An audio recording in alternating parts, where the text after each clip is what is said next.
Now what? We lost all of our momentum. What momentum? Fair point. Where's our countdown for how long we have? Yeah, no kidding. Cody, I feel like you're looking around like you've seen a computer for the first time. I've never been on Microsoft Teams before. I'm trying to learn it. Wait, seriously? No, we do That's like all we WebEx. use. Oh, not a Dude, fan. you're missing out. Wait, so say again what you guys use? WebEx. It's a pretty common one, but yeah. Teams not- is just Yeah. so much better. I The know. fact that you can have the fact that you can actually use the Teams function and make teams, chat with people in it, all that, upload files. Oof. My only complaint is it uses more bandwidth for calls.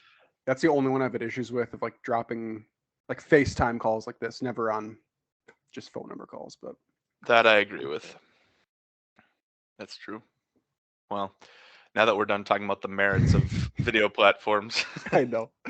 We're so Cody old really now. is. I feel like look I'm at trying Cody to and he's figure. like, Oh, okay. No, it's not working. wow, it. it's a whole new world. Is Cody using a 50-inch plasma screen TV for his monitor? All I was trying to do was change my name to also be a champion, and it doesn't let me do it unless I log down and log back in. I was trying to think of what you were looking at because I was like, Teams has 6 functions that you'll use. You're just looking everywhere on your screen. Dude, this is what I'm saying. I'm like, where the fuck can you change your name? Because you can do it on Zoom, obviously, that we've seen from Tom, but you can't do it here. Whoa, how'd you do that? Oh, that's too much. All right, do we have to Cody's start gone. over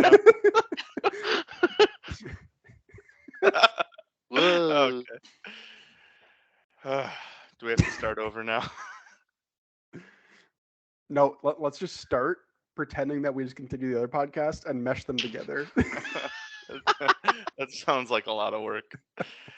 Okay. I think that was a boring topic anyway about what we were going down, which is my fault. So you get a good mulligan here. Mm-hmm. All right, you guys ready? Mm-hmm.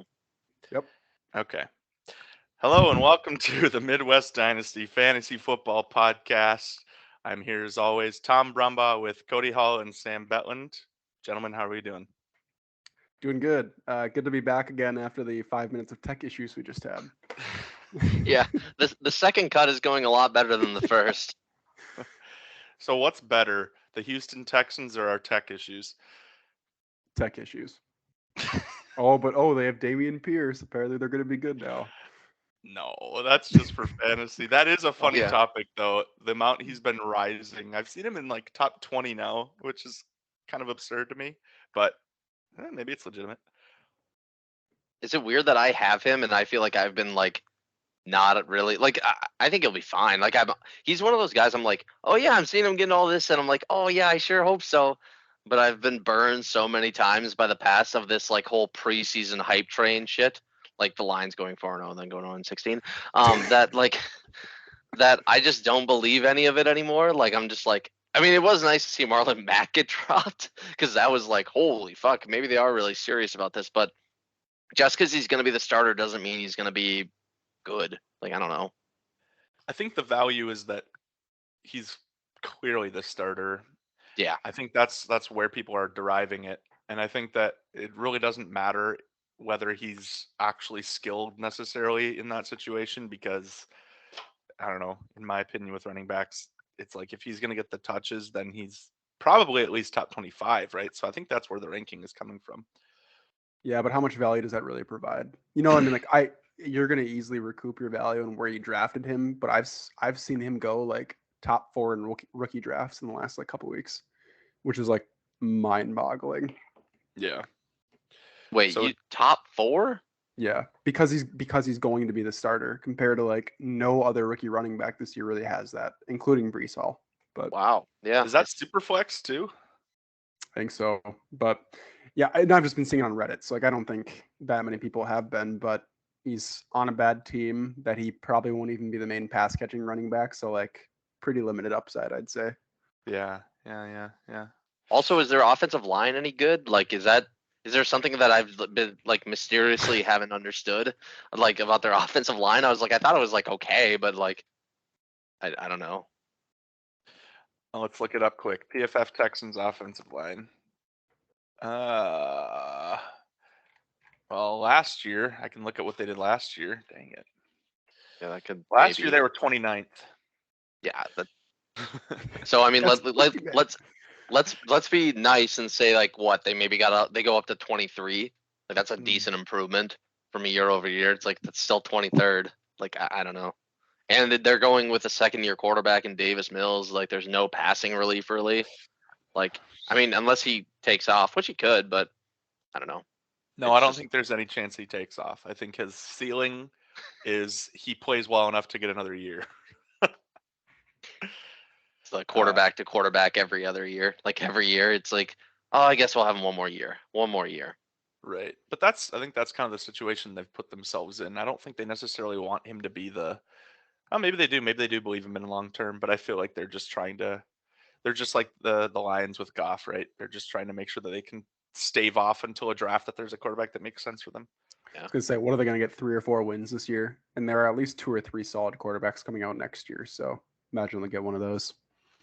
They did what they had to do. It's tough when your lead quarterback doesn't understand how to get a normal massage. So I think that never helps. But like, I don't know. Cody, I'm still cringing from the joke you made the other day with regards to Trevor Ariza. I think that's his name, right? The Bills punter. Oh, Matt? Was it Matt? Matt Ariza, that's it. I thought it was Trevor because I was thinking of Trevor Naslin. But Cody we were drafting guillotine and I was showing Cody, Sam, did you see that video of Matt Ariza punting like 85 yards? Yeah, it was insane. So Cody just watches the video and goes, in front of his girlfriend, he goes, "Oh yeah, he just gang raped that ball." I was like, oh no. That's a bold move, Cotton. It was a banger. Okay, you know what? It's a banger at like 2 a.m. when everyone's twisted, not at like 7:30 eating Taco Bell across the table from your girlfriend that is super liberal. Sometimes you just got to know how to push the boundaries, see what you can get away with. Oh man, you wrapped that boundary around her neck and pulled, man. Oh, well, that makes it sound like I killed her, but oh jeez. Yeah, we loved it. Honestly, everybody laughed. Yeah, if by cringing you mean laughing. Cody, I would have laughed. Thanks, buddy. Yeah. So, with regards to fantasy football, I think we've all kind of been wanting to talk about, as per usual, the kind of like first podcast before the season starts. We all want to talk about rankings, relative rankings with respect to each other, relative rankings with respect to who we think is competing, who isn't. So I think it'd be cool if we took the time here, as everyone types in sleeper.com, already there, to look at. Let's try to stitch together power rankings here on the fly. We've done no looking into this. I've done a little bit actually in the top 6, so I have my pretty clear rankings of who I think the top 6 are and how they shake out. But should we start at the bottom and work our way up? Sure. I feel like bottom's kind of a tier though too, isn't it? I don't know. There's a few teams there. Well, let's start talking about them then. So, number 12, the worst team, the team that more than likely is the team that's trying to lose. Who do we think is the worst team this year? Is it Mike Reed or is it Ben Fowler? I'd probably lean Ben Fowler. Yeah, Should we be sharing he doesn't even screen here. Probably. I'm Ben Fowler too. Actually, let's see. Like the running back comparison isn't even close in my opinion. Like Aaron Jones and Antonio Gibson versus like Chase Edmonds and James Conner. You guys can see my screen, I assume. Yep. Yeah. So this is Fowler's team here. Hurts is solid, but like Conner and Edmonds, who knows, right? Yep. Metcalf, no quarterback anymore. Renfro is going to be the wide receiver 2. Just Josh Palmer. Yep. Yep. Okay. Yeah, that's tough. Dawson Knox, Sammy Watkins. Yeah, this it's looking a little tough there. I guess Tom, Yeah. do you have like a highlight from his team that you like more than others? I mean, obviously Hurts, right? Yeah. I think Weren't Jalen you just Hurts talking is. about? Oh, Oh, go I ahead. was gonna say, weren't you talking about Eno Benjamin? Kiss him. Don't use my coworkers' words against me. Yeah, it's a good question. I like that question though. Like on his team, who who could outperform or who has like high potential. Obviously, there's DK Metcalf, but the humor behind that is that he's kind of dropped because of the lack of quarterback situation.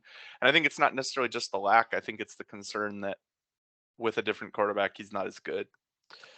Do you guys think he's dropped too much though? I mean, like he's obviously proven to be an elite athlete recently, and given he hasn't had an elite year as much as he's had athleticism, but you have to think he still gets at least decent amount of work, even if Locke doesn't put up 25 touchdowns. I think what's crazy is just looking at, although I don't really care too much about sleeper projections, it's just crazy where he's dropped to. Like all season, he's hovering around 12 or 13 points, which is Yeah, that's low. wild to me. Yeah. Yeah. He, I think it's pretty reasonable. Well, I think Geno Smith actually is probably going to win the starting job or has won the starting job. Um, Oh, instead of so Locke. yeah, I think so from what I have been reading, but maybe that has changed recently. That I don't know about. But I thought I read that they were going to go with Geno Smith for the first game. Um, but either way, yeah, I don't know, man. He's a freak, but he has also shown in the past that if he doesn't get the ball, he can kind of complain and kind of be like always a great team player to me. And when you don't have somebody like Russell Wilson that's able to handle him and control him, I worry about that personally. I think it's no different than it's like Randy Moss on the Oakland Raiders. Like he was a great wide receiver, but then you put him on a team that literally doesn't know how to throw him the ball at all, and he's just not going to be good. So I actually think he's fallen appropriately. Dynasty value, I think he's maybe fallen a little bit more than he should because I think it's just like, in my opinion, just going to be this year, maybe next year. But they're going to draft a QB obviously, or get somebody in free agency. I actually think that's where he hasn't changed in value is Dynasty. He's still like top 10 in Is most he? people's rankings. Yeah. It's Mm. just the this year ranking. He's like top 25 most of the time, top 30 Yeah. in PPR. Um, but yeah, I guess other than DK Metcalf, like I just James Conner is a nice person to have. It's like viewing this through the lens of a dynasty team. Man, it's a little rough. Like Jeez. Last what? year, James Conner had 1,100 yards and 18 touchdowns. Yeah.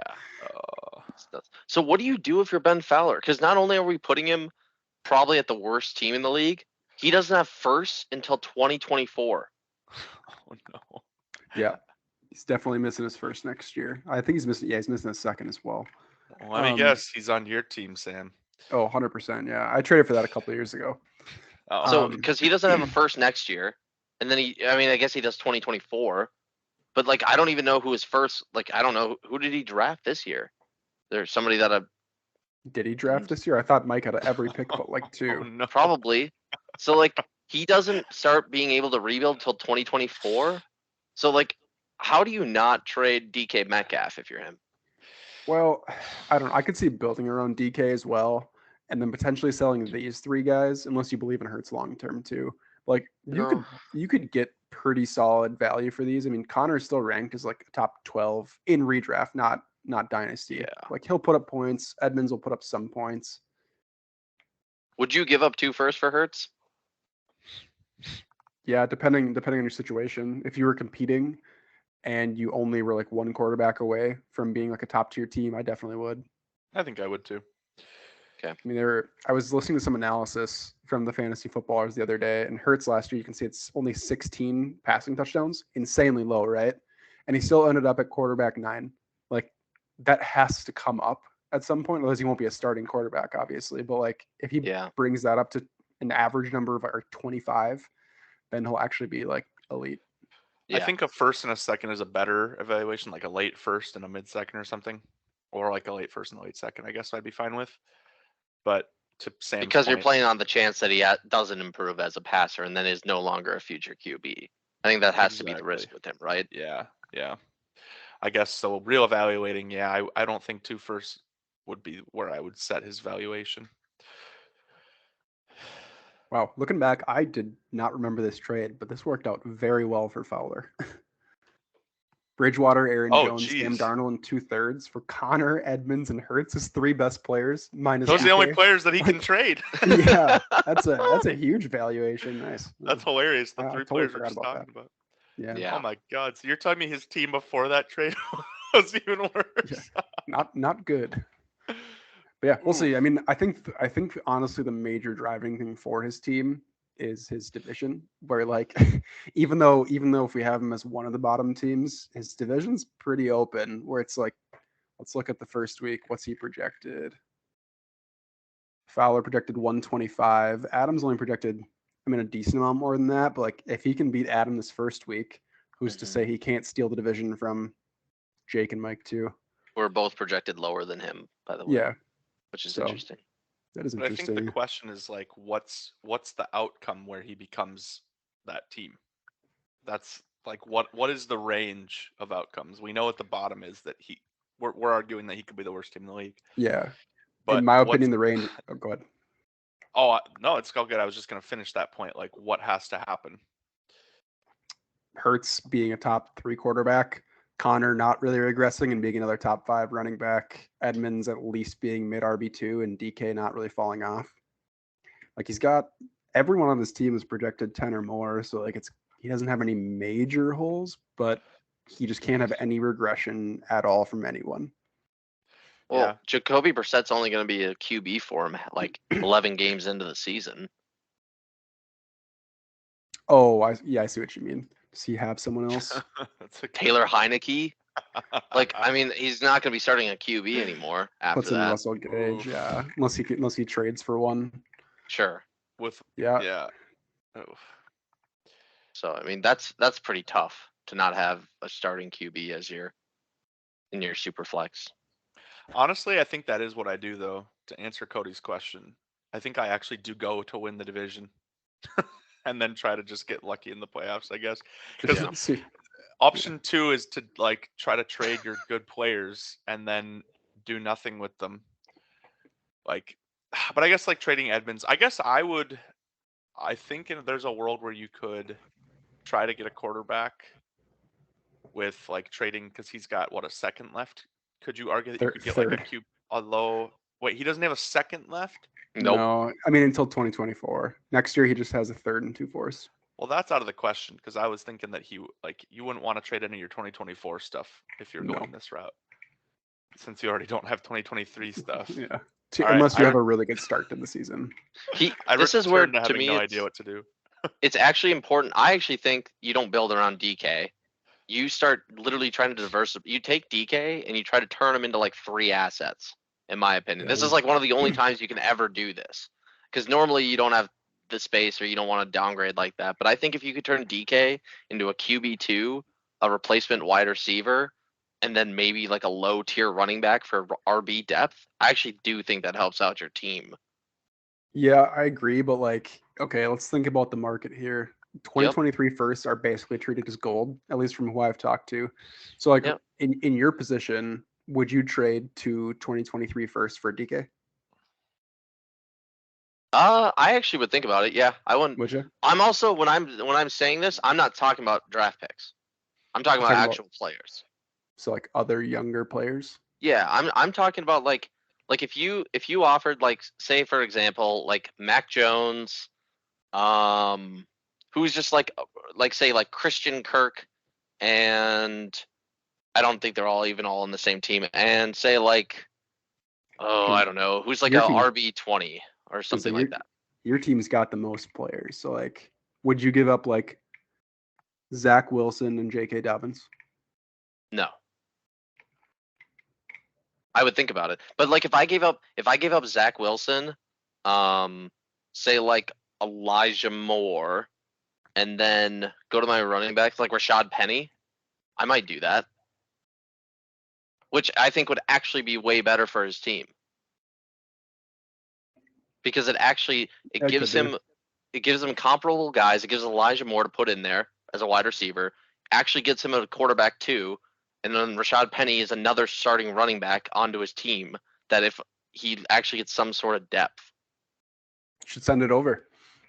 yeah, I doubt he'd accept it, but yeah, I'd Yeah. love to. That'd be awesome. So let's try to settle on a ranking here. Well, I feel like we got to look at the other teams kind of in that That's- tier 2, right? That's I was gonna say that. So Sam, what if you open 2 sleeper side by side, so we can do some comparison here? Yeah. What if Know we what I'm double saying? sleep? Yeah, Yeah. sleeper. I barely know her. Let's fucking get slept. Yeah, sleeping with fantasy football players. All right, now drag that bitch over. Pause for internet. Technical difficulties. All that bandwidth that's hogging. Do you guys do this with Sleeper where like if you click on the so like I have like a shortcut for Sleeper and I'll click on it and I'll go to the website and it won't load and then I'll actually just have to refresh and then it'll load right away. Yeah. I've noticed that. So like if you refresh that, Sam, like right now or just hit enter, it should just work or like right away. It makes no sense. All right, that is weird. It's the league. All right, let's see who else is projected below him the first week. Just kind of progressive. So Mike Fowler at Reed. 124, Mike, Jake, Barber's around the same amount. So I Yep. feel like should we isolate it to those guys? Mm-hmm. Fine with Let's that. do everyone in the division first. All right, Mike's team made a bunch of moves the offseason. It's got a lot of youth, at least. Yep. I like Mike's team better than I like Ben Fowler's team. This year, Yes, even this year. I think I agree. I it's funny because when you do look at the projections, it's always interesting to see how it shakes it out. The biggest differences between Hurts and Tannehill, right? And then like Yeah. probably wide receiver 2. Yeah, I mean, it depends on what you think about Chase Edmonds, I guess. Do you think Edmonds is actually going to put up like 14-point weeks consistently against Antonio Gibson? What's the other But- competition? Yeah, I he doesn't guess. have a lot on his team. Raheem Mostert. Yeah. They should be a decent team too. I still feel like Antonio Gibson and Edmonds are at least relatively close. Yeah, Yeah. I agree. I think that is the biggest difference. The thing I like about Reed's team is he actually has a lot of upside. I actually don't Yeah. mind where his team Yes. is in general. Like like Burks has huge upside and Joku has huge upside. And Mariota Deshaun is Watson nothing. comes back. Yeah, let's And- keep that in mind right. too. That's a huge ad. So like Yeah. even if they're close weeks 1 through 11, which is obviously most of the regular season, like I feel like once he gets Watson back, it's pretty night and day.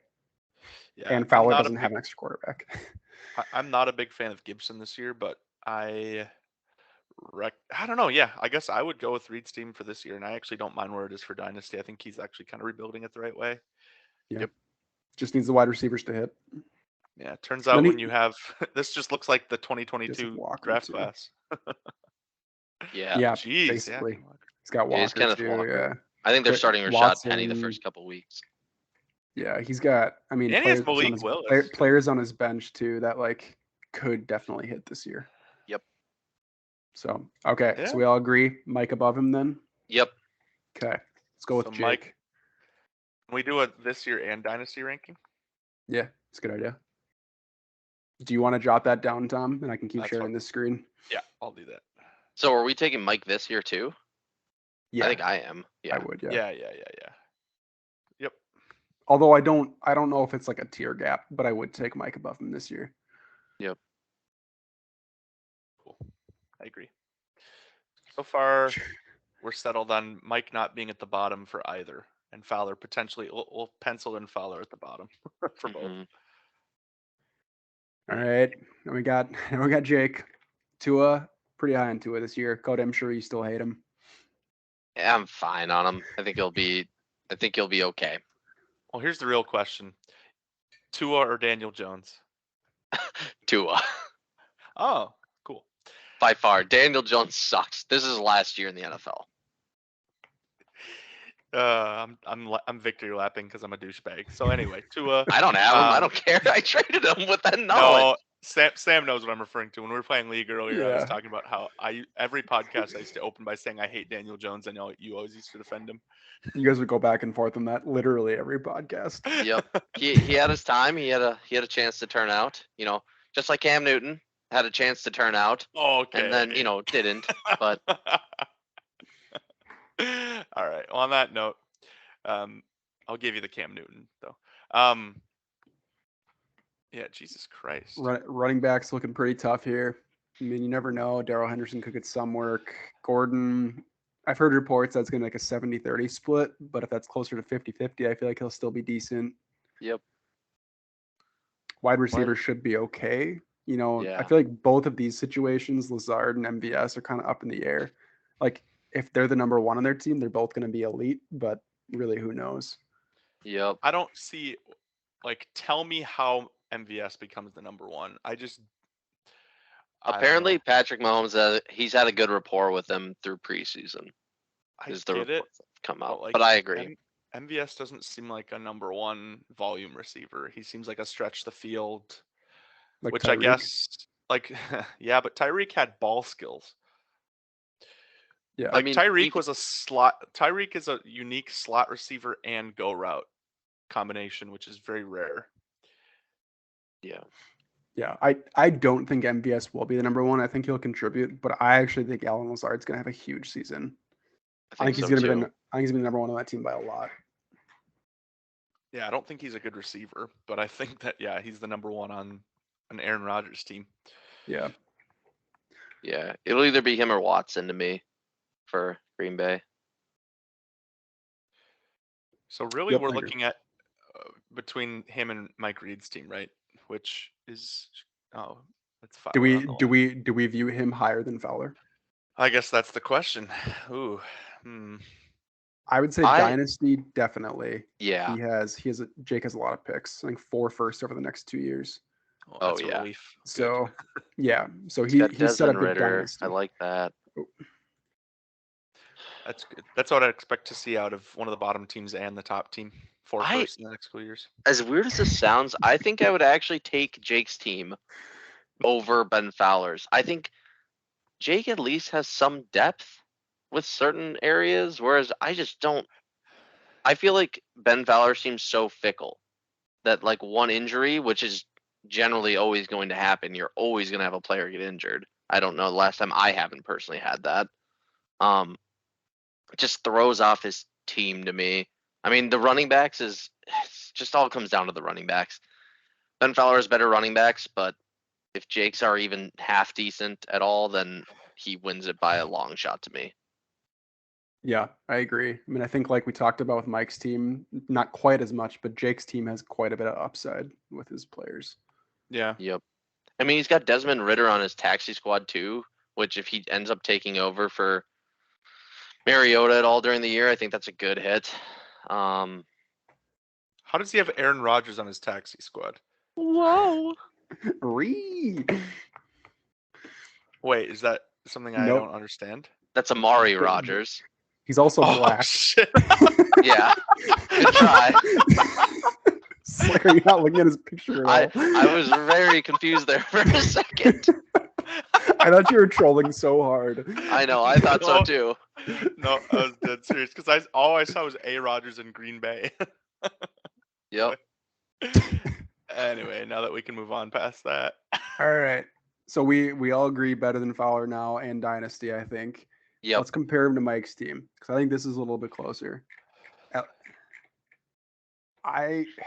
It's tough. I think I would lean Jake's team this year and Dynasty as well, based on his draft capital. What do you guys think? What is Reed's draft capital? We haven't talked about that yet. Minimal. A 24 first. He has nothing next year. Can you go through Mike Reed's team a little bit slower? I feel like my boomer eyes can't keep up. Yep. So I actually like Mike Reed's team better Dynasty. I think he's got a lot more younger players on his team, especially a lot of them already being first. Whereas Jake, yes, I get that he has the 4 first coming up, but a lot of his players are older to me and will be falling off, aka Melvin Gordon and other running backs. And then like guys like MVS and Alan Lazard, like their dynasty rank, like they're not going to get any. I don't see in 2 years' time their dynasty rankings improving, whereas I see like a lot of Mike Reed's players maybe in 2 years' time possibly improving. So out of the starters, that'll probably be mostly done in, let's say, 2 years. Yep. His starters, Tannehill, Aaron Jones, both gone, right? Yep. Okay. Gibson, who knows? It's not looking like good reports, but we can keep him Yep. in for now. So is Mariota's probably not Kenneth gonna Walker be- too, though. Sure. running. Yeah, and so he'll pick it up probably. Yep. Tua should still be around. Both running Yep. backs probably gone. These two, Terry should be around pretty easily. Yep. And everyone below gone. But like out of Mike's remaining players, do you view that more than 4 first-round picks? And I think he has a few seconds too. A second next year and a second in 2024. I guess Yeah. I just given like he's got like 4 young wide receivers right there that were all I think first round picks anyways. Like London was a first round pick. I don't know if Moore was. I think he might have been second. I thought Olave was a first rounder. Trey Burks was too. Yep. But so he's got them. He's got the Kenneth Walker still, and then he's got the Desmond Ridder and Marcus Mariota. I guess I can't see who else. Let me go to his team on mine. That would probably help. It's got James Watson Cook again as Bureau. another wide receiver or running back, if you buy into that at all. I think that's not much. But yeah, I agree. I don't know. And Christian Watson, that's another big, another big young player. So to me, I actually think it's a little bit more than what I would want for Jake, but I don't. It's close. That's just very me. close. Oof, that's tricky. Not to mention, Mike does have a first still out of there too. So yeah, Jake has 4 over the next 2 years, but Mike has 1 too. Sure. Yeah, that's tricky. I guess. Oh man. I don't know, Sam. What do you think? Yeah, it's dangerously close. All those receivers are solid. I don't necessarily see how Mike's going to fill his running back slot, although he could just trade potentially. Like Kenneth Walker, sure, if he hits, he hits. He doesn't have much draft capital to kind of replace it from there, whereas Jake does and has a little more flexibility. But if Mike trades well and his receivers hit, he definitely could be. What I also want to call out though is 2 of Jake O'Brien's first round picks. A for next year is yours, Sam, which will reasonably be a late first round pick, and the year after is Matt Trujillo's, who is currently also, in my opinion, a top 3 team. So I actually do think having 2 of those first be late, probably late. We can get to that later, like when we get to our teams too. But I do think that out of every one of the top tier of teams, I have the highest chance of missing playoffs because my team is the most injury prone and I have the least amount of depth. I agree with that. Yeah, but it still is projected late. I agree. Man, I keep leaning Reed in my gut of guts. Yeah. Partially because I really like the Watson differential there, like Watson versus Mayfield. But it's really Watson versus Tua, right? Sure, as 1v1. Yeah, true. Yeah. Watson versus Tua, and then that means that it's Hurts versus not Hurts. Who's his top It's guy? probably Ridder / Mariota versus. I mean, Trubisky's not going to stay the starting quarterback. Does he have Mayfield? Baker. Yeah. So Jordan Love is probably nothing. I don't remember if he was anyone on the taxi squad. Aaron Rodgers. We got to make a decision here, boys. I'd be fine going Mike. I think his receivers are good, but I just think the draft capital could come into play more. Oof. Yeah, that's tricky. I guess so. We agree Mike in this year, and then Dynasty we're saying also Mike? I think we said Jake O'Brien this year, and then we said Mike Dynasty. Yeah, let his receivers mature a little bit. Yep. All right. 100%. All right. Good split then. All right. On to, I believe, potentially the last one of what we'd consider in that tier. Let's compare him. We can leave Jake's up. All right. This is Barber. Barber did just make pretty big trade. I guess not particularly, but Kmet for T. Brady, which I think is pretty good for, I think it's Trujillo that got Brady, right? Yeah, Yeah, for sure. and It's good for it's- Matt Trujillo. I think just like instant gut reaction, I like this team on the left, who I'm forgetting, Barber's Barber. Yeah. team so much more this year. Like I think that's an easy penny in there. I think Yeah. so too. I'd agree. We of the other three teams we've looked at, we really don't get a Devontae Adams or CeeDee Lamb level person, and he has two No. of them. So Yeah, I would. Yeah, I think it's easy for this year. I even think it's still easy for Dynasty. He has 3 first-round draft picks too to go with all these assets. oh, way to So go, then- Barber. yeah, no, he's done well. So are we thinking that bottom tier is those three teams? Kind of cut it off there. Do we Yes. want to look at any other teams? Cody, I think No. your team's a decent one above that this year too. But I think I'm in the next tier, but yeah, I think it's those. Is that 4 teams that we have there Three. between? three teams: Jake Fowler, Fowler, like, Reed, and Obi. Oh, not and then throwing Barber in his own tier above them. Yeah, Yeah, or I at lea- agree or with at this. least, or at least, Or in at the least next maybe in my tier. tier. I mean, I think it's close between Yeah. me and Barber, maybe. yeah. A new tier is what you meant, I thought. Yep. Yeah. So let's look at Barber's team a little bit more than on its own, just to familiarize ourselves. I mean, to me, I still like the Mac Jones pickup for just a first. That agree. wasn't supposed to be a dig. I mean, like for his team, I really like that. Yeah. Giving up not much, and then I of course hate Daniel Jones, but who does he have as like a replacement for him? Is he just Jimmy hoping to bank? Garoppolo. He doesn't really have anybody, Yeah, honestly. not much. It's really probably not his year, but I think he realizes that, and he has 3 firsts next year. So Yeah. So he'll get one of them. Okay, so he has options for the future. Um, Tyler Boyd has taken a bit of a hit in value just because of Chase and Higgins, but Yeah. Yeah, Tyler Boyd to me he's always going to be a good redraft player, but just because if anything ever happens to one of those two, he's just gonna, in my opinion, go off. he is Like, always he kind is- of a value too, right? Like look Yeah. at every year he's been a wide receiver 3 or better, and he's never drafted as such. So like, Nope. sure, he's probably not going to be top. Well, he's almost for sure not going to be top 12, but like that's a startable player if he's top 36. So still he's good. just Michael Gallup basically. Yeah, exactly. Yeah. But What do you guys think Okay. of Cole Kmet? I know he's bounced around in our league quite a bit. He's on a lot of like sleeper rankings or like kind of the next tier of tight ends. Do you guys think he has a good chance at hitting, or do you think he'll kind of sit in that bottom, not necessarily difference maker tier? yeah, he's gonna sit in the bottom difference maker too. I'm like 100% certain on this. I don't trust Justin Fields throwing the ball whatsoever. Not So at do you all. not like Mooney? You don't like Mooney then either? I don't like anybody on the Bears as far as Okay. receivers. I think like maybe you could. I think Mooney could be like a startable wide receiver, sure, because somebody has to catch something. But like, like there's not like he's gonna throw for 0 yards. But like, I hate the Bears offense. I just think Justin Fields is. I don't know, unless he somehow becomes an excellent passer, but I just don't see it, man. I guess I don't hit Justin Fields as much as you do. I think he's good for running. He's really good. Yeah, for, but I think that sometimes can be enough to keep giving the guy the job and then let him try to figure out how to throw. I know that's a kind of a stretch, but I feel like we're going to start seeing that more often. I think Hertz is another good example of that.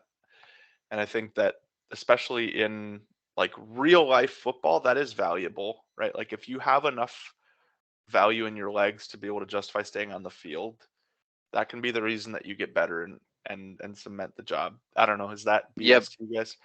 No, that's fine for him. I don't have a problem with Justin Fields as a fantasy football quarterback. I think that's totally fine. I think he's going to be fine because he's going to be able to run. I'm just saying I don't want any of the wide receivers or tight ends or generally any of that on his team because I don't think they're really going to be anything. To me, he's a worse passer than Lamar Jackson, and that's not Well, a good thing. that's a given, yeah. Zing. I'm not joking, but Ugh, gosh. yeah. I so the answer is Komet. Yeah, I don't know. I feel like Komet. I feel like we're overanalyzing this as all three of us because it's like I try to keep thinking about it, but yeah, he just is like his floor and ceiling are so close to each other. He's just like a top 12 tight end in my opinion. Well, Yep. yeah, maybe. I think he had like Yeah, he had 0 touchdowns last year. So he could. I think he's startable if he can get like 5 or 6 touchdowns. But I agree, he won't be like top 3 or anything. Okay. But all right, any more notes on his? I mean, it's kind of starters and junk, I think, other than That's the the draft picks, which are scariest huge. thing. But the draft picks. What about his taxi squad? Does he have anything? Nothing Trey Sermon was significant. a thing at one point, but I think he just got dropped, didn't he? Oh, he by got the claimed by the Eagles. Eagles. So he Yeah. got dropped by his original team. But By That San was the Fran. 49ers, right? Yeah. yeah, So he So really just has. So basically, his bench is his picks, which is fine. Because yeah, Mhm. literally, there's like no one on his bench. Holy shit! Oh no! yeah, it's tough. So like starters are decent, but like I still think he could fill in the gaps with his picks. Yeah. What do you guys think of Travis Etienne? How do you guys think he's going to perform on that team? Will he be a running back next season, or is he just going to be a wide receiver? Dude, I think that he is. I love Travis Etienne so much. I Mm. personally have been trying to get him, and Mhm. I don't know. Even if he becomes a wide receiver, like I think he would just be Debo Samuel. Yeah, that was the comp I was thinking of too. So, oh man, I think he's like super underrated. It's not like that's the ACL, which we're starting to glance over ACLs, right? So I don't know. I think even like I've seen him as like a top 15 dynasty. I think that's underrating him. Yeah, I think he's around top 12, but I just think it depends on the state of your team. Kind of like one of those where it's like, okay, are you trying to win right now, or are you trying to rebuild? It's like, would you take Etienne or Kamara? You know what I mean? Kamara's around that 15 range Yeah, too. that's about. And I would personally take Etienne just because, of course, the Really, age. But then I think, even if you're I competing, wouldn't. oh, if I was competing, no, I would go Kamara. that's what I mean. So like, I think they're all close. It's just like depending on what stage your team's in. Yeah, I just feel like Etienne's the next guy that skyrockets. Like we're, Yeah, like I think he's one of the top 15. Just like kind of looking at it, I think it's like him. Like he's the only guy that I think he could potentially be number 2 after Taylor. you don't think Brees Hall could? Ah, I do like Brees Hall. I don't know. Maybe am I just way too high on Etienne? I just really like him. I like him a lot too, but yeah, I think around that like 10 to 15 range is about appropriate. Are you guys talking about overall or just running backs? Sorry, Running Uh, backs. I was Oh, thinking okay. I was thinking dynasty running back specifically. Okay, Yeah, gotcha. I wouldn't have him near Yeah. really close to I top agree 12 with this this. year. Sorry, you guys were throwing me off there for a second. I thought you meant like overall top 15. I was like, whoa. Oh, yeah, that'd be No. aggressive. No. Basically quarterbacks, Jonathan Taylor, Jefferson, and then No. Yeah. Etienne. No, I think right around 15 is Yeah. about right for him to me. I mean, I don't know, what's the worst case scenario here that he just doesn't pan out, I guess. I don't know. I just don't see how that happens because even I if he mean, doesn't pan out as a running back, it's no different than kind of the Debo Samuel on that team was already Laviska Shenault, and he didn't turn out really.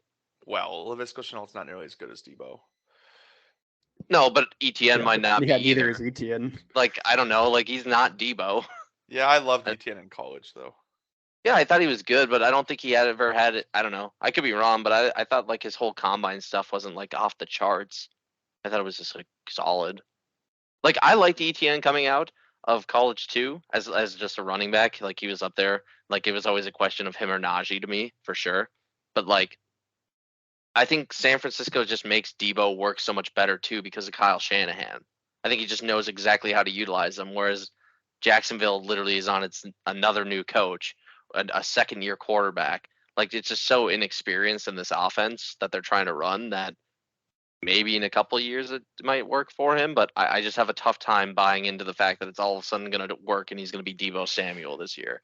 So I think you could make the argument to your point that like if Lawrence ends up being really good, personally feel that's the situation where ETN becomes the Yeah. next Kamara and becomes that top 5 guy. I agree. Yeah, it would have to be. But I don't think that's that much of a stretch. That's why I really like him. So I think it could be, but I don't know. I think we'll see. We'll just see. mm-hmm. All right, I'm gonna put up Cody's team here. I'm gonna go use the restroom quick, but I'll be right back. You guys can start talking about how terrible his team is. No, my team. He's got a great team. I mean, Rashad Penny could have. Maybe this is the first. That's just the first guy that was like interesting Dude. that came to mind. Yeah, he if he can maintain the starting role, he actually could be like a top 15 running back, Totally. which is I used to, bizarre. yeah. I used to love him. Obviously, I traded him a while back, but Yeah. he's like the reason that your team could actually be legitimate this year if he does end up being like even a top 20 running back, which I think most people would be surprised by that. But if he did end up being that, we're looking at a situation where your team actually could be a playoff team. Yeah. And to be fair, I'm starting him, but he technically isn't my RB2. J.K. Oh, Dobbins is. oh, that's right. I actually didn't realize that. Can you scroll down through your team then? Well, I'm not the one sharing it, Sam. But I forgot. as he said, like, let's talk about it. But I mean, I have basically for running backs, besides them, I have Mike Davis from Baltimore. So if courtesy of Sam, Justin Wilson, or not Justin Wilson, Jeff Wilson, Damian Harris, J.K. Dobbins, and then guy I was really high on, but no more, Michael Carter. Yeah, the only guy I really like there is Dobbins. Yeah, I think Damian Harris is a fine backup running back, but I wouldn't want to start him if I could help it. I think the combination of Dobbins and Penny is good enough for like one of those guys will ideally outperform. They both have high ceilings. Yeah. And I don't know. I used I, to like I Harris, but I don't anymore. I really think my question is just quarterbacks. I mean, like, granted, I guess Saquon is a little bit too, but like, I think quarterbacks are going to be either the reason I make playoffs or I don't. Yeah, I just don't see a world where Trevor Lawrence struggles anymore. And Lance is the biggest question to me. I think I'm trying to think what his best outcome is. Like, I guess he Lance. runs the ball really well and I then mean, isn't ass at throwing. he's a Jalen Hurts. That is like what these But a quarterbacks better all but are, a better runner, I think. but a better runner and Right. honestly a stronger arm. Yeah. So I guess I'll be interested to see how he goes, but like he is like the epitome of like I don't actually know if he's going to be a good NFL quarterback, but my God, I think he's going to be a great fantasy quarterback. Yeah. Like you can see his rushing stats alone when he started last year. It's only a few games, but I don't know. Just adding the rushing stats adds so much to me. I get it. 100%. Yeah. Yeah. I mean, we're looking at, to me, a potential playoff team. And that's what we were talking about, Sam, when you left, is that really, whenever I look at playoff teams personally, I like to look at the holes first. Like, where are because most playoff teams don't really have glaring issues in any of their starters. And I think this is the first team that we've looked at where I felt that way. Yeah, I agree. You have essentially no holes, but I would also say that other than Pitts, you pretty much don't have any difference makers either. So you kind of need someone to like take the next leap. I think Lance and Barkley. I mean, do you think Lance is above top 6 right now? No, but he's a potential for that. Sure. So like he definitely could take the leap, but I just mean like if you're comparing against these other top teams, if he's not a top 6 quarterback, then he's not even like a playoff team's QB1. Yeah, and I Yeah, think that's okay though, because I think that's enough to be the sneak in 6th seed. Sure, certainly could be. Yeah. there is something to be said then too, though. Like I would, even if Lance isn't a top 6, even if he's say number 8, Lawrence has the opportunity to be number 10, which then puts him way higher on the super flex side of things in theory. Which I think can offset the deficiencies with Lance, debatably. I Yeah. think it's RB2 is going to be where it comes down to the Penny versus Dobbins, hoping that one of them hits. Yeah. If neither one does, then or they both get injured or something, which they both have the ability to. I think my team's.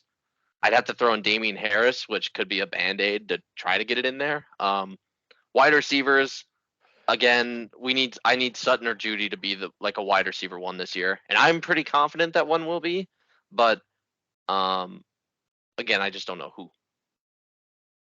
Yeah. All right. Tom, I want to pose this question to you because it's Cody's team, so I don't want to hear from him. A lot of good young players, 2 firsts next year, bunch of seconds, 2 firsts 2024. A lot of draft capital too. Are there any teams in Dynasty you would currently take over Cody's? Or like if you could start right now with anyone's team, would you take Cody's? God damn it. I don't even want to answer this question. I don't know. It's hard to. I mean, he definitely. Probably not for now. Whose would you take? No, I'm saying I wouldn't take anyone else. Oh, okay. Yeah, you take his. Yeah. Yeah. I mean, let's pencil that in. Till we find someone else's. Yeah.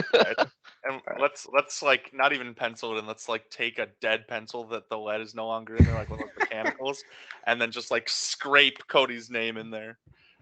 All right. So we're all in agreement, right? Cody's team better than Barber's this year, definitely better long term. Yeah. Do we? So in my opinion, tier gap, right, between those two. Yep. So maybe for Dynasty, do you guys think there's a tier gap for redraft? Yeah. Okay. I think your wide receivers are a little bit worse, and then every other positional group is better. Sure. Yeah, that's fair. Opinion. Yeah. I guess do you guys think Barber is a fringe playoff team, or do you think he would be one of those? I'd be pretty shocked if he made playoffs. Because if we had Cody in that fringe area, I think he's in that tier with me, honestly. Because I actually think I could see his team making playoffs with Devontae Adams and seeding. Like that's just and Tyler Boyd, who I really also like. The running backs, I just like a lot of players on his team. I think the quarterbacks are the only questions, but maybe if he makes a trade or something. They're not even questions though. They're like dependable starters. Yeah, that's why I think he's fringe. I just think like you can, and if Travis Etienne ends up being Deebo Samuel. Well, okay. Here's the real question. I keep going down his bench. I keep forgetting what's on his bench. Nothing. Because that's right. This is the nothing team. See, Marvin Jones is the best player on his bench by a lot. That is the big difference. Is I actually have a bench. And that's what scares me because I don't buy Ramondre Stevenson. Yes, I agree with that. But I want to include him in the same tier because I do agree with Cody that if he has no health issues, he could make the playoffs, which is kind of what I'm titling this tier. Yeah. Kind of funny to say about a team that has 0 starting running backs. These are all the best secondary running backs for RB, like running backs by committee, but none of them are expected to start. So, yeah, I think I put also Barber there, based off of. I guess it won't matter. Yeah, never mind. I was gonna say division, but he's not in that Division 3 that I thought he was in. Nope. No, he's got a shit division to be in. Yeah, well, I think our division's worse to be in. Yeah, I agree. We have the middle division. That's true. All right, got Laramie's team up here on the left side. He's kind of the one I'd put in that same playoff fringe tier.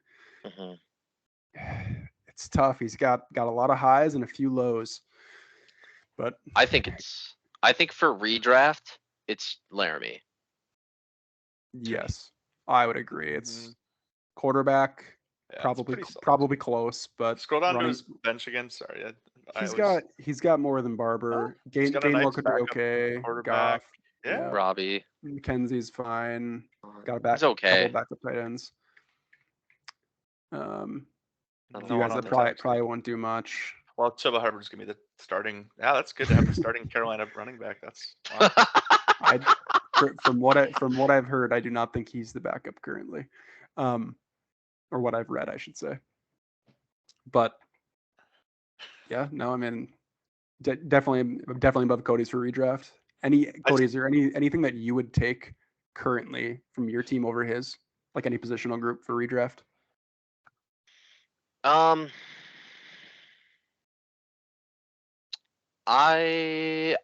mean, I think QBs debatably with redraft, just because Matt Ryan and Aaron Rodgers are just ancient, and I think. Oh, sorry, redraft, not dynasty. Fuck, I don't know. I don't think so. I think I would take his whole team above mine in redraft. Legit. It's pretty solid top to bottom. Maybe wide receiver 3 is kind of a hole. Not a huge. Yeah, but Claypool he's guy. got 2 options there. Like he's got Robbie Anderson and Isaiah McKenzie that could theoretically pop Yeah. off. And I know Yeah, you but guys probably think KJ I'm not Osborne's the super next big Adam into Thielen, Robbie so- Anderson right now, but yeah, me neither. I You think got- he just both beats probably me at love every KJ position. Osborne.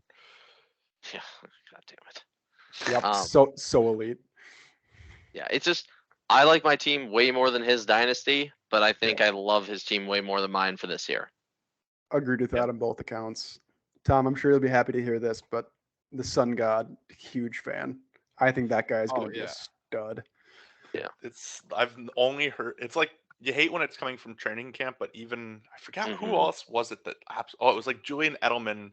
He was asked in an interview like who's going to be the next version of you, and he was like, "Can I answer who's going to be the better version of me?" And he said Amon-Ra St. Brown. Actually, Yeah. like he loves that guy. So Goff has actually surprisingly been looking pretty good in like. have the you seen him preseason playing too. Hard Knocks with that red jersey on, man? Dude, I'm all caught up on Hard Knocks. I fucking love it, that shit. Dude, there's so many people I've been rooting for on there. And unfortunately, due to a transaction, I got a little bit of a spoiler on what happened to a certain player. But, you know, it's too Oh bad. yeah, Do you know who I'm talking about, Tom? yeah. You talking about the juggling guy, Pimpleton? No. Oh, I wasn't. I was talking about David Blow. Oh yeah. Because he ended up, I was like, if you watch Hard Knocks right now, you were like, at least I was like, oh, he's going to be the backup QB. He's clearly like Yep. the second best option. It's not even close. And then I just saw actually recently that the Vikings got him Yep. because he got cut. And I didn't was know like, that. sweet. Yeah. So like, obviously since the Vikings cut Mannion and Mond, that, you know, I actually like our backup QBs now because I was like, I would love David Blow as my third QB. Yeah, that Just was watching a that weird guy. saga because they like cut Tim Boyle, Yeah. and then they kept David Blau, and then they cut David Blau and re-signed Tim Boyle to the practice squad. But I Didn't they guess now trade they're- for a QB too? Yeah, Nate Sudfeld. Yeah, which is why the Lions chose to do anything with Boyle is beyond me. That guy fucking sucked. Oh yeah, he's when I was terrible. watching him, he's fucking awful. At least no, he David sucked Blow like last was making fun plays, so I was like, I don't know what the fuck went on. I hope it's a salary cap issue, and that's why. Because if it's Probably. not, this is the stupidest thing I've ever seen. Yeah, I agree with you. But pretty much, in my opinion, best Hard Knocks ever. So No bias, right? Fucking no bias. MCDC. Dude, MCDC, yes, bring him back. So the weird one that sucks for me is that like Claypool, it blows because if Claypool was gonna continue being what we thought he was gonna be, where like I think most people thought at one point he could be a top 15, like where Deontay Johnson is, most people thought that would be Claypool. It's too bad that since they don't have a quarterback situation, he's the reason that Laramie's wide receiver 3 is kind of fucked right now. Well, and do you think that Pickens, who is definitely a camp darling, plays into that at all? I mean, I'm sure he'll get some playing time. Yeah, that's true. I think this team is going to be such a run-heavy team with Najee back there. I think they're going to fucking run him into the dirt. Yeah, I agree. I don't like anyone on the team but Najee. Yeah, at least. It's so hard because like we've talked about this in the past, Sam, but and I always bring this up of Deontay Johnson is he kind of came on and he was really good, but he somehow leads the league in drops every single Mhm. year, and he's a possession wide receiver. Like he's not a downfield like Tyreek type player. So it's like that's more Chase Claypool is the go long, and if he catches 2 or 3 passes, hurrah, we did it. Yeah. So I just I don't know. We'll see. Maybe Pickens really is that guy to overtake them, but it's a great 3. If I'd be very happy if I'm the Steelers to have all 3 though. So I think we still do agree that we like his team better for this year in the same Yeah. tier as Cody's. Yep. And then Laramie is above Barber for Dynasty too, probably just because of how good his team this year is, or no? I think probably, but it's close. Because it's kind of like draft capital versus current, right? Yeah, established players. Oh God, I mean, man, you know what? I wish we had Laramie back on the podcast. I really like his team. Me Like too. It's solid, and it's Tom, kind of young too. I was telling you earlier that I put this league into an analyzer and it had him as the 4th best team this year. So like Maybe that's why you already prepped me to maybe think Yeah. that. maybe us having him on a playoff fringe is disrespectful to his team in general. But yeah, Ooh, He's I'm he's gonna go a quarterback crazy. eventually, but You guys aren't gonna like this. I actually like Barber's team better, Dynasty. okay. I mean I think that's fine. I My hot don't. take. I feel like their teams are like let's say you sold Cooper Cup for 2 firsts, which is pretty reasonable. Then they would have relatively similar draft capital, and I would still like Laramie's starters better. You would like I wouldn't. I mean CeeDee Lamb and Devontae Adams and Travis Etienne. Like, I don't know, I wouldn't. You know, what is I today, think 30, I 29? think also with the older QBs and stuff like that versus like Mac Jones and other options, I actually think I like Eric Barber's team a little bit better. Just Jones is from an fine. age. I mean, Mac Jones is fine. Daniel Yeah. Jones is not going to be a Sure. starter. I Like, agree. But that's looking up at this against Matt team- Ryan and Aaron Rodgers, who honestly could Yeah. both retire at the end of this year. They could. To me, the quarterbacks are a push though, just because I don't think either of them are difference makers. Sure. Mac Jones might be the best, but Man, tight I end, love tight Mac end, not Jones. even remotely close, right? Yeah, I agree. Tight end is the one that's not close, but I think the wide receiver. I think when you consider all these positions and then you consider the first round draft pick differences, the 3, I actually think that is enough to make a difference in my mind. But you don't. see Especially when running you take backs into make up account that difference too. the what? The running backs though too. Oh yeah, yeah. I don't think it's as big of a difference. So I guess it depends on where you go with ETN. I think there is a difference, but I honestly think the 3 draft picks solved that difference. And then I actually think for Dynasty, I like Barber's side. I see the So- point. Go ahead. No, I was just gonna say I see the point Oh, that okay. especially because on the left side, I keep saying like left and right, but like Barber's team with Jones and like both Jones. I mean, I hate Daniel Jones, but the quarterback situation with Matt Ryan and Aaron Rodgers and Jared Goff, he theoretically could not have a quarterback in 2 years. Yeah. I guess And then maybe he I'm doesn't not- have draft picks to really replace them at all either. Yeah. Yeah. Whereas yeah. like if you're talking about Eric Barber, he does have draft picks to fix up those like little shore issues, which he doesn't really need a lot.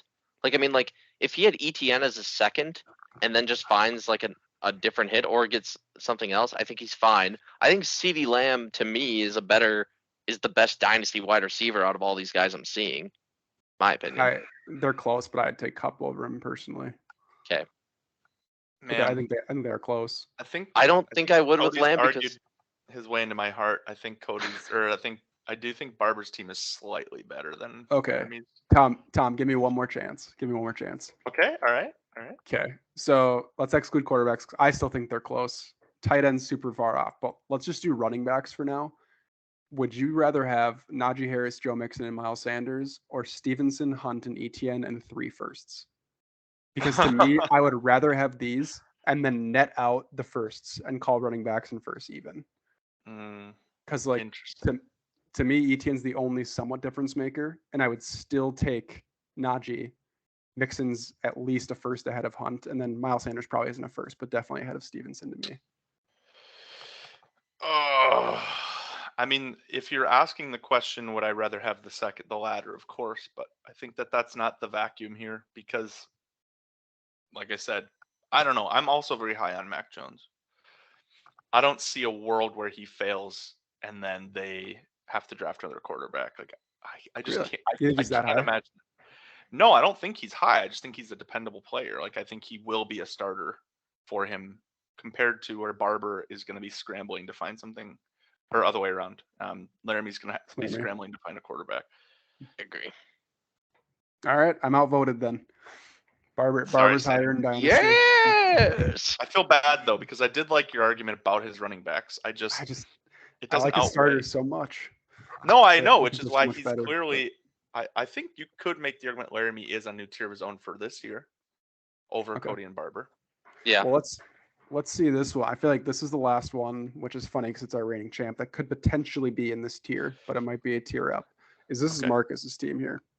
Mm-hmm. Compared to Laramie's, looking at this initially, what are your guys' first thoughts? God, Herbert. I think there's a team, in my opinion, that is much worse than Marcus's. Did I miss one? I think it's Adams. Oh, I Oh, actually forgot yeah. about Adams. Yeah, I agree. Even Like heated. that, I think that's the one that I would say starts getting close. Like, do I think Adam has a great shot? I think Adam has a great shot at making playoffs just because of his division. Because of that's it. Like, not that's it. He has good players, but like, I don't know, love man. the minute that just the comedy behind Adam naming Mike Williams generic wide receiver 3. He is the most poster child generic wide receiver 3 Yeah, for the last 3 years. yeah. I mean, the Calvin Ridley shit He's wide receiver 1 last year. sucks. The Calvin Ridley shit sucks for him. Yeah, that really hurts his team. I just don't. And I honestly, I like DeAndre Swift. I don't know about Clyde Edwards-Helaire. No, me either. That is. I think sad that one's tough, and I think McCole Hardman isn't. I don't like McCole Hardman either. As a wide receiver 3. Yeah, sorry, actually as a flex. We should really restructure this. Diggs 1, Godwin 2, Williams 3, Hardman's a I flex. think he's a shit flex. To be very clear. I don't even think he's a top. I think he's the third wide receiver on that team. Yeah, I hate McCole Hardman. I It's would sad take because I would move Godwin maybe into 4. Hardman and then switch up who his flex is. Yeah. Which I don't even know. Did he drop all? Did he not draft anybody? By the way, He didn't have any picks. No. I guess he has OBJ. He would probably move up throughout the season, right? Yes. See how this I don't know what looks like. Wherever he Was he- goes. Yeah, Adam had some bad luck in Oh, my he's a opinion. free agent. Yeah. Oh shit! They didn't I did not re-sign know him. No. Huh. Yeah, I agree. Adam had terrible luck. If think about this team, if he had Ridley in there, Yep. I know. his Ridley only and even OBJ. Or Antonio Brown. Yeah, 100%. Well, Brown makes more sense that he's done. It's to me the biggest is the Ridley and OBJ. Yeah, I don't know. Yeah, there is a lot. I don't know, man. He's got good QBs, but Yeah, see the The thing running is backs- Adam has a very easy wow, I just cut you off really hard, but I guess I'll just keep going since I already cut you off. Adam has a clear route to trading Derek Carr and getting a running back to fill that void, right? is that the trade you're trying to do with him? I was trying to do that, but Yeah. that's not why I thought of it. I know. I'm just kidding. I would argue any running back that you can get for Derek Carr won't really be better than CEH. Really? Yeah. I mean, like the example that you were saying earlier today was AJ Dillon, right? Mhm. I don't have a noticeable difference between those two this year. I think Dak Prescott's the person to trade for him. I think I you can get a agree. lot of value right there. You can shore up a lot of issues, maybe a tight end and an RB2 type issue with that. And I think Derek Carr is a good second QB to start in your lineup right now. Oh yeah. I just feel so I think bad the for upside of what it would do for his team to trade Dak Prescott is better than trading Derek Carr. I agree. Get an actual solid starter compared to someone. Yep. Yeah, that's fair. That's probably the way to go. If he needs to, but yeah, he's. I guess okay, so we're comparing him against Laramie's team, right? Mm-hmm. I think I would take Laramie's team this year. Yep. Yeah. I think I would take Laramie's team Dynasty too. For me. Okay. Does Adam have his first? He has all his picks. Yeah. I think I would take Adam's team in Dynasty. I think when he gets Ridley back next year, his team's going to be a lot better than Laramie's. Or not a People are lot, but super better. low on Ridley just because of him having to miss a year. I guess I'm just not convinced with the running back situation. I can You like Swift, right? but yeah, Yep. but he still hasn't done it. I mean, Yes, he has. He's fine. 15 and 18 hasn't He's done. RB 15 through 13 games. That's fine to me. Oh, sure. That to me That's about top doing 10. it. Yeah. Okay. And It Yeah, should be a I better should be offense too. Yeah, it should be. I just don't like his second running back. I guess we all agree that he's got RB2 and wide receiver 3 are the holes. So go ahead, sorry. Oh, So sorry. what I was going to I'll say keep was it that going. that Laramie's team is like clearly better this year. I think it's really we're talking about Dynasty, right? Yeah. I actually think you guys have convinced me. And I think also the same way that I took Barber's team over Laramie's team for Dynasty is the same Yeah. reason I would do for Adams, because the quarterback situation is like Yep. significantly better for Adam. And I think that makes Yeah. a huge difference. I think the running back there is a running back diff in favor of Laramie, but who knows, that could get fixed because the draft capital is pretty much even. Adam has Wide, better draft capital than Laramie. oh sure. And then the wide receivers I actually think goes to Adam once Ridley Yeah. comes back. I would agree.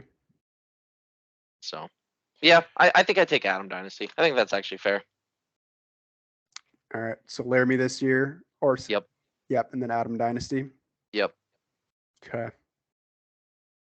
So we're halfway through here. We're more than halfway through. Just to recap, it's in this year rankings we have down up Fowler, Mike Reed, Obi. Then next year is Barber, Cody, and Adam. Right? Barber, Cody, Adam, is that the ranking we had? So For far, Dynasty? For this Reed- year. Oh yeah. We like Adam's team better than Cody's this year? Yeah, that's a good question. Let's see here. I think we had kind of see the thing is Cody has again no holes. But And bench. the But upside Adam of has it. higher. yeah, he has higher value in some key positions.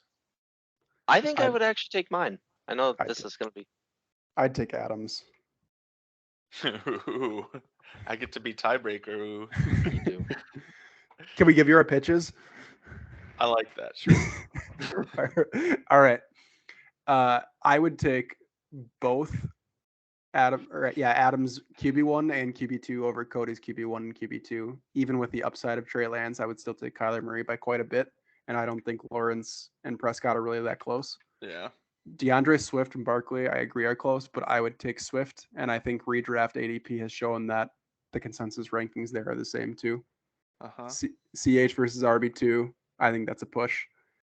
I'm not going to go into wide receivers because I don't think those are even remotely close. Cody definitely has tight end, but I think that's really the only part. Yeah. All right, I get to make mine, right? Yep. All right, so I agree. QBs go to Adam, right? Kyler Murray, Dak Prescott, they're definitely better than Lance and Lawrence. Swift versus Barkley, that's a push to me. Second running back, I actually take me with Penny/Dobbins over CEH. I think that one's pretty easy.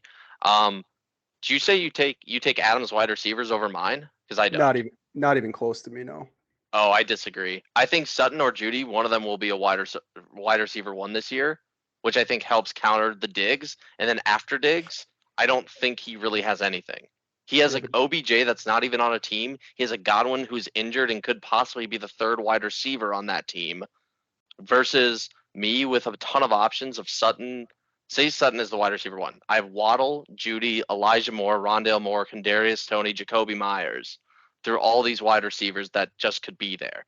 So I think my wide receivers are actually better than his. In total, tight end, I would definitely take Pitts over Hooper, and then I think that kind of rests my case on that one. No arguments on tight end, but I want to point out that the last two seasons, Diggs has finished at 7-3. So saying Sutton and Judy could end up as a wide receiver one, whereas Diggs could end up as the wide receiver one. And I don't. No, think I'm those two saying have that I'm option. saying between the dart throws, one of them will be a wide receiver one this year. Sure. Yeah, but I'm saying like if they're wide receiver 12 and he's wide receiver 3, that's not like comparable. Yeah, but then it doesn't Yeah. matter to me because Jalen Waddle was a top 15 wide receiver versus Yep. Mike And Williams. Mike Williams was top 12 last year. Yeah, And nothing changed this year. yeah, but that was 1 year. I don't know. And 2 years ago, Yeah, like so was sure, Waddle. I get it. Waddle was the same way. I recognize this. But so we're saying there's a little bit of a difference. But then if you look at wide receiver 3, it is then like who is his wide receiver 3? Godwin. Godwin, right. Godwin versus Judy. You would take Yeah, I think that's a gap. You don't think I so? don't. No, it's not a gap. I think it's push. Yeah, but you're gonna start Sutton and Judy every week? No way. Even if I start Elijah Moore, like Yeah, I'd take Godwin, or at least a push. No, But I think Godwin and Judy are pushed like almost exactly. So that's why I think like his receivers are better. I get the dart throws. Trust me, I'm a person that values dart throws. I don't know. highly. I think bench matters. I've always had this reasoning behind me. And I think my bench is so much further deeper than Adams that one injury to him can fuck up his team. And I think if Right. I get an injury, I'm totally fine. This is all right, we the always judge. man, this is so tricky. You guys do both make compelling arguments. I think that for me, because you had said earlier, like Penny or I'm forgetting who is your backup after Dobbins. Dobbins. Penny or Dobbins. I think that Hilaire at the moment is the better surefire guy over both of those. But I guess it really this to me this is the classic debate: bench versus starters. Like how much does bench depth matter? I have we maybe this opens a floor for discussion. Like have we seen situations where getting ravaged by injuries actually does affect a team that would have otherwise made the playoffs? Sam. It did to me last year, but that's also a circumstance that I don't think anyone could deal with. I think if Cody's best 4 players got injured, he wouldn't make playoffs either. Sure. Or Trujillo or Matt Magnuson. You know what I mean? Like, yeah. Right. So So we're it saying does make a difference. yeah. I think I'm saying it can, but I think this is where I come down to this with Adam's team is that if one of my top players gets injured, I can recover from that. If one of Adam's top players gets injured, he doesn't recover from that. but he also does have a backup quarterback. The Is quarterbacks, the but thing. like if he loses Edward Solaire Swift, he doesn't have running backs. If he loses Diggs or Mike Williams, he doesn't have wide receivers. Like I don't know. He could have OPJ come back. He's got to sign somewhere. I mean maybe, but like he's like yeah, I don't know. It's just he's just like, but that's still one guy that you still need to be solidified and have things going out. Whereas I would take like my 3 or 4 wide receivers on my bench that have the opportunity to like, I would take the chance that 4 of those, one of those 4 is better than OBJ next year. Yeah, I agree. But it's just how many weeks do you have to start him? Right? I don't know, I guess, but yeah. God, that's tricky. This is you guys both make really compelling arguments, and it's so hard because they're 2 completely different teams. I think that here's how I'm going to break the tie. My team is more closely constructed to Cody's. So, because Cody's team more closely follows my philosophy, I'm going with that. All right. Yeah. Cody's team over Adams for redraft. That was you guys did some good debating there.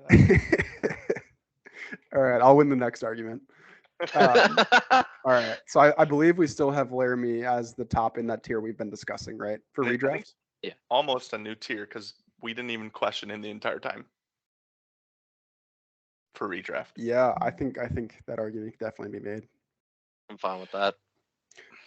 So this is kind of like the next on the list I had, at least, where I think there's definitely some wiggle room where you start getting some other teams that could be in this tier as well. But I have Marcus here compared to Laramie, even though he's our reigning champ. I think there was definitely a little bit of RNG that goes into that, but he's also made a significant amount of moves in the offseason. Mm-hmm. The biggest question mark is, of course, David Montgomery, right? And it begs the question, if David Montgomery doesn't succeed, then he has to go with Mitchell. Like, man, that's what's tricky to me is, again, what we like about Barber's team is that there's like it's pretty clear cut at every position. I don't know. Am I overthinking the Montgomery thing and Mitchell? I think I don't mind him, honestly. He's going to get the workload, but it's going to be similar to Pierce, like we were talking about earlier, where it's a bad team. So how many touchdowns is he really going to score? Mm-hmm. Mm-hmm. Yeah, it's tough. I'm trying to look because like the QB1 difference is like pretty close to me. As far as Herbert, I think Rodgers should really be QB1. Rodgers and Herbert's pretty close. Probably go Herbert on that one a little bit, but running backs, I think it's clearly. I would definitely go Herbert. Okay. But then Laramie's running backs, I would take. Yep, wide receivers to me is where it gets interesting. 100%. Pittman's your boy, isn't he? I did like Pittman. You used to love I know. him. I didn't want him gone. It might actually end up being an okay trade for me, but yeah, at the time it was looking bad because I got Cortland Sutton for it, which now is looking good. But I don't know, man. What do you guys think? The more I stare at these teams, the more I lean Skoniewski, actually. In the same tier, but I think I go Laramie. I get to be tiebreaker. Yeah, present your cases, boys. All right, Tom, do you want to go first? Sure. All So right. I guess it's always easiest to break it down by positions. I think quarterbacks are in favor of Marcus by quite a bit, or not by quite a bit. I mean, it is actually pretty close. Can you actually, before we go into the cases here, we haven't looked at all his depth, by the way. He's got Carson Wentz, so decent depth there. Singletary can be okay. Kirk should be good. Mooney's good. Tolbert. Notably, he does have Herbert, by the way, too, for handcuff for Montgomery. Oh, yep. So he actually does have solid replaceability. Yeah, pretty much everywhere. I mean, even Darnell Mooney is solid. Running backs are pretty shallow, but yeah, I guess 4 running backs, but Singletary, do you really want to start him? But I mean, yes. Yeah. I mean, you do want to start him if you have to. That's pretty good scenario, especially because if it's Montgomery that gets injured, he gets to choose between Herbert and Singletary. Mm-hmm. And then he obviously has Mitchell in his flex, so he doesn't have any issues with running backs, period. And then wide receivers, like I said, he has Kirk and Mooney. So he definitely wins the depth battle. So now moving back into positions, I think he has better quarterbacks. I think he has worse running backs, but I don't think it's that big of a deal. I think the biggest difference is just at Mixon to Montgomery. And I'm looking at projections. I don't know if I buy the huge difference in projections with Harris, but could just be 1 week. Yeah. I mean, 18 seems high on a regular basis for him. Okay, yeah, they do. He was RB3 last year, but yeah, no, I get that. Yeah, anyway, I don't think it's as big of a deal as Mixon to Montgomery, of course. And then, of course, the receivers are kind of where I don't know. I like his receivers. I also think Bateman's slated to have a monster year, and he's got bigger depth. So I guess. And Waller to me and Andrews are like close enough to each other. Obviously, most people prefer Andrews in redraft, but I don't know. I think it's close enough. So I guess that would be my pitch for Marcus. All right. Cody, I'm going to start with the fact that Marcus is starting Fields. Damn it. But yeah, no, I would still take his QBs. I think Herbert's a huge difference maker, top 3 quarterback in the league. I just think, as with most of the matchups we've looked at, the running backs are really going to be the difference makers there. Where I do think Harris is a decent amount above Chubb, but I agree. I think Mixon is like a ton above Montgomery, and then Kupp is also a lot above whoever you consider to be his wide receiver 1. So wide receiver 2 and 3 might be slightly better, but he should gain up some more points in tight end. Most of the redraft I've seen has Andrews going in like the 2nd round compared to Waller in like the 5th or 6th round. So I think that's a pretty decent gap. But overall, I honestly agree they're close. I would just slightly take Laramie. Oh, Remember the depth. Boys. I know. It's funny because like boys, I actually stay strong. If I hold to what I feel about depth, just based off injuries. But the thing is, what? What do you think about Fields though? I don't like Fields, but he's got Carson Wentz, and that's an NDSU baby boy. Exactly, another instance of depth, man. I'm telling you. The actual thing, this is what actually does determine it for me when I look at these teams, is I agree. The running back is better for Laramie's team. I actually just don't know if I think the wide receivers are fully push. I think I just like the fact that Skoniewski, to me, I'm not as high on Amon-Ra St. Brown as you guys are. So I think that's a big difference maker to me. Whereas I like Pittman and I like Bateman being there, and I'm also kind of down on Claypool, and then the depth with it. So I actually would go Marcus on this for me in redraft. You don't think there's a big enough gap between Kupp and Keenan Allen to make up for that? No, I don't really. I think Kupp. I think Kupp is going to have another good season for sure, and I think he is explosive. I don't know why. I just have a tough time believing he's gonna have a repeat season of And he's that. not. But do you want to hear a fun fact? If you took away every one of his touchdowns from last year, he would have been the wide receiver 2. Yeah, Wow. I mean it's good. I get it, but it's just, man, 1,900 yards again, 2 straight seasons just feels tough. That even I don't know. You drop him down a little bit from there. I just like Keenan Allen so much, but no, I think I still gotta stick with my guns. I gotta go with Marcus, All just right. with the Oh, fact that Cup man. drops a little bit to me. Good All man. right. Marcus above him. Too much depth. Yeah, it's not enough starters. All right. Who do we got next? Probably Tom's wait. team. We got to Go put Marcus somewhere in Dynasty, though. Oh yeah. Let's see if he picks. Everything but a 2023 first. He's got an extra 2024 second. It's pretty significant. So, again, we're assuming he's still below Cody, but it's kind of like, is his Dynasty team better than Adams? Currently, we have in Dynasty, we have Adam, then Barber, then Laramie. Because Adam still had all his picks and young guys.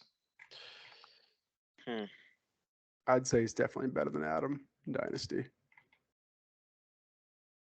Okay. I mean, what, yeah. What do you think? Like, No, I agree. I mean, Chubb is kind of out the door soon, on the way out the door. Mitchell is an interesting one in Dynasty. I'm trying to figure out if I like him. I mean, he's like, I don't know. If they finally settle on a running back without committee approach, which they kind of don't really have the depth they historically have, then Mitchell could be a good Dynasty asset. Waller is probably going to be good for the next 3 or 4 years. It depends on the biggest dark horse to me is Bateman because he's ranked like 24 right now in Dynasty, but he could be a huge leaper. Huh. Yeah, I think Adams, just because of the sake that that QB tandem is just so good. just And, like like, don't QBs get, to build around. yeah, it's just like I like the QBs that hold their own and be super consistent. And I think Herbert's good, but again, it goes down to Justin Fields, man. I just don't. It's not trustworthy. It's not reliable. Tom in Dynasty, whose QB pair would you take? Oh man. I mean, I don't think Murray is the sure thing either. I know that sounds crazy, but I think there's a world where he does play himself out of being their quarterback, and then people will be wondering, like, man, what happened? It's definitely a world where he talks himself out of being the quarterback. Well, Yeah. that's the thing. That's kind of what I'm Dude getting needs at. to shut up. It's both though. Like, and I don't hate Fields as much as you do. Ah, freaking A. This is tough because I think Herbert is just so good. I guess I would lean. Yeah, I would lean quarterbacks from Adam. Yeah, I feel like the depth of the car makes a big difference there. Yeah, that was what I was thinking. Man, it's weird saying that, but maybe Adam's team is more of a dynasty threat than. It's not bad. Just no depth. Yep. Yeah, but that's not really a problem when he has his picks. He hasn't really lost any of his picks, and all of his guys that he is starting are pretty young still. Isn't Diggs 28? Is that what it is something now? like that. Yep, Something. 28. 28. Yeah. 2 more They're years, just all I think. young still, so it's like Yeah. you see them 27. being there for the foreseeable future still. Yep. And then you have draft picks that kind of pick up the little lackluster areas, like maybe if he could ever trade for a tight end or something. I don't know, or get lucky. I Like guess that's all he needs. it's true. And the fact that Marcus is missing his first is kind of the reason. I think that's kind of like the if this was a push, I think the difference in having a first on Adam's side is the separator. Yeah, Sure. and I just think like you guys said exactly. Nick Chubb's getting older. Keenan Allen's getting older. Keenan Allen isn't that young anymore. He's At the least I same don't think age he as is. Diggs Williams, I think, about 30 compared to 28. Yeah, so I mean, I don't know. I think there's a little bit of a difference there. But yeah, I like Adam. Yeah. Me too. Sam? Yeah, I'm good with that. I think they're honestly both really close. Oh, I didn't want to do that. Technical Good job, Adam. difficulties at 7. All right, so we have 4 teams left. Hmm. All right. Let's go by projections here. Just been going off the cuff the entire time. Let's see, It's gonna be 160. me. I was gonna say I'll bite the bullet. I think the next one's Tom. I don't think it's I'll really be the one to say it. Yeah. Let's compare to Marcus. I do think even before looking at these teams, this is a next tier though. Like, I feel I like if think we're that's talking my about team. this is your team, yeah. Yeah. I think you have too many difference makers for Oh, him yeah. to make up that amount. Yeah, I mean, I think this is Jackson, Tom. Herbert are close enough to being pushed, kind of, but then like Fournette, Williams, and Akers over all of his running backs, probably, right? I think Chubb would fit in there somewhere, but yeah, not even close compared to Montgomery and Mitchell. Especially because I have Elliott on the bench. Yeah. Oh my Um, god, I forgot you have Zeke on the bench too. Yeah. Yeah. I mean, And then wide receiver. receivers, Hill over Allen, Higgins over Pittman, and Robinson. Robinson Bateman is closer, but I probably still would take Robinson over Bateman. At least Hill for and Allen redraft, are yeah. close to me, but it doesn't matter. Just I take Higgins over Pittman, and then I'm not sure about Robinson and Bateman are a push to me. Tight end. Yeah. I'd take Waller.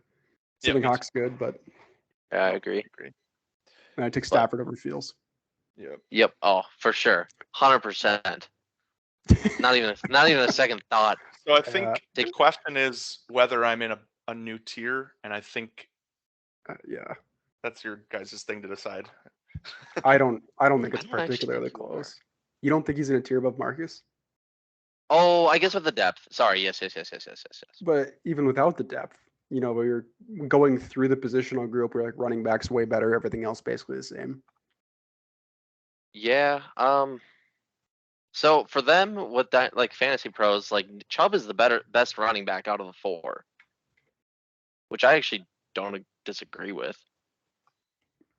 Yeah, I but think it's I'd not by take. much. Yeah, I think But- I'd probably take Leo, and Williams and Akers are very close.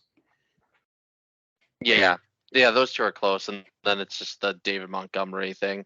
I mean, to me, Elijah Fournette, Mitchell. Williams, and Chubb Fournette, Williams, Chubb, and Elliott are all in the same tier, and I have Yeah. 3 of them.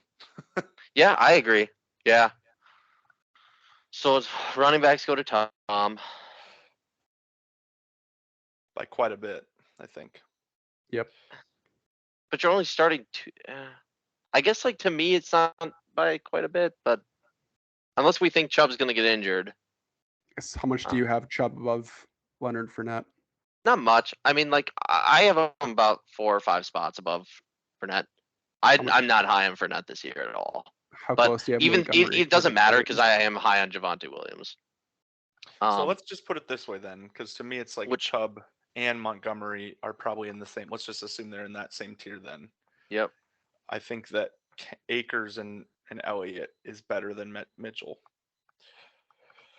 Yeah, I think what we're trying to decipher is not whether you have the better team, but whether I think there's a tier jump. And I don't think there's Mhm. a tier jump. I think like you have the better team, but to me, like the wide receivers are kind of a push. I don't really feel that way. He's got a better tight end, and then like with the quarterback options, I guess obviously I'm worse on Fields, and I recognize that.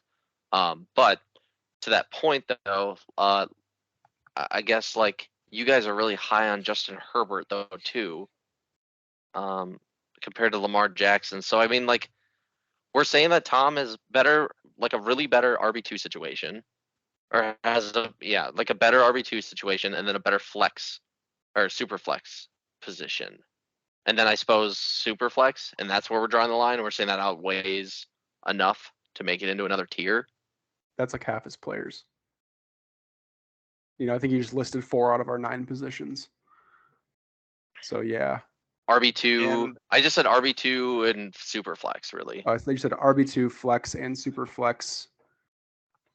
Yeah. I mean, is guess we're my at 9. depth enough? I think the question then becomes: is my depth enough to make this not a conversation? But don't we like Marcus's depth? Isn't that the thing we liked about him? Or no? No, it wasn't. I don't believe so. No, it was. Yeah, we did It's like the thing his you depth. guys liked about him. Yeah, I don't think he's that good at depth, but I think it's fine. Yeah. Wide receiver depth is good, Kirk and Mooney. But like, if we're talking this year, I would take like Thielen over both Kirk and Mooney. I mean, Brandon Cooks, I think Yeah. I'd take over it. Deontay Johnson on the bench. Mm, Most people have him Brandon as a top Ayuk. 24. Oh, sure. Yeah. Okay. I can come around to this. That Tom's a tier difference. I'm coming around. You guys got me. Gotcha. Yeah, and I don't know. I have Herbert a lot higher in Dynasty, but I think Lamar Jackson any given year could be the quarterback one. So like, he's always got to be up there. Oh, I like Okay. that. All right. So how about Dynasty? Where does Tom fit in? I guess How much- where are we at? Is it me then Adam? So would the question be, is he better than Adam? That is the question, yeah. Which I think I like Tom better Dynasty. Yeah, I would say I do too. I mean, I think you're Yeah, because Tom At hasn't least- traded any of his picks, and he still Yeah. has a much like the QB situation is actually really close, or a lot I have Kenny closer. Pickett, remember? that doesn't factor into my decision. Yeah, I'm cutting it out. I think it's also the fact that you have just. I think Javonte Williams is honestly the reason why I think I could go Tom. I think if you had Fournette and Zeke, I would go Adam, but because you have Williams and he's young, I go Tom. Yeah, I agree. That's probably not a tier jump though between me and Adam. I In don't think Dynasty. so. No, I don't. I think you guys are really close. I like I like your team and I like your depth. But I just Yep. All right. 3 left, right? Who do we go to Yep. next? I feel like these top 3 teams are all pretty close. Do we go? I feel like consensus has been Magnuson for the last few years, so we can go to him. Made a lot of changes here too, but all right. Mhm. Yeah. God, Eh, yeah, I would take Magnuson's team over Tom's team. yeah, I agree. I think I guess did we determine is Tom higher than me in Dynasty? We didn't even ask that. I think probably not, but I think the fact that you have so many young players and so many picks, Mhm. whereas like I like Tom's team, but most of your depth is aging. Johnson's still pretty Not young. Ayuk. Yeah, The running back situation's looking a little bothersome for Tom for your age, but minus Williams and Akers, and Akers. Oh yeah, Akers, and yeah. Akers. 23, 24. Yeah, Yeah, that's 23, true. yeah. And Pollard, honestly. If you think he's a thing at all, but he's he's fine. also young. Is he? Yeah. Is he 25? Yeah, not Yeah. old. It's true. Yeah, I would probably still put Cody over it. I have a lot more like current players that are in the league that are young.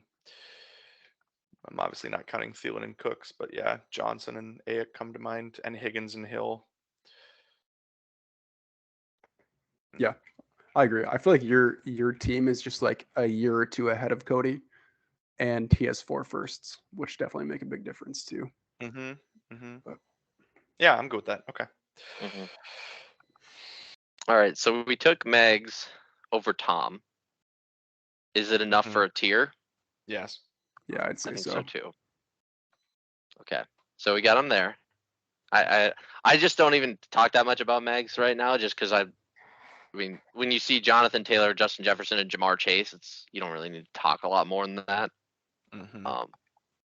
Then the question is, do we put Megs's just like with those 3 players in mind? Do we take it dynasty wise over Tom's? Because I don't Again, know. I have to see his draft capital and bench. He's got a first next year. Pretty standard draft. He does no 2024 first. It's relevant. Gallup, Chark. Oh, Brees Hall too. Brees Hall's huge. James Oh, yeah. Robinson will start. Jameis Winston, Raheem Mostert.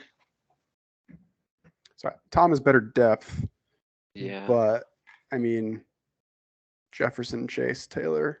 Not to Yeah, mention that's he's hard. good other pieces and like And Burrow you can- as the yeah. quarterback too.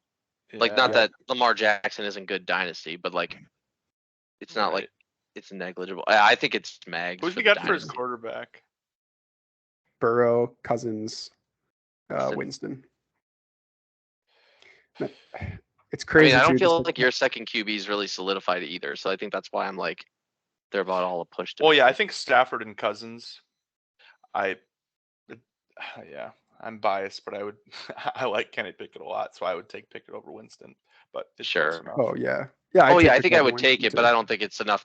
Basically what I was trying to get towards is it's not like you have your second QB solidified to the point that I'm like, oh yeah, like your second QB's Adams, where it's Dak Prescott. No, yeah. Or I'm I like, think- oh yeah, that's a clear win. I don't. So I think Matt's a tier above me in this year, but I think. Would you agree that me, Adam, and Matt are all the same tier in Dynasty? I think I'd take him a tier up. Yeah, I agree. Oh, you I just would. think he has In he has Dynasty, I the agree. he has the top 3 non-quarterbacks in Dynasty, and then another top.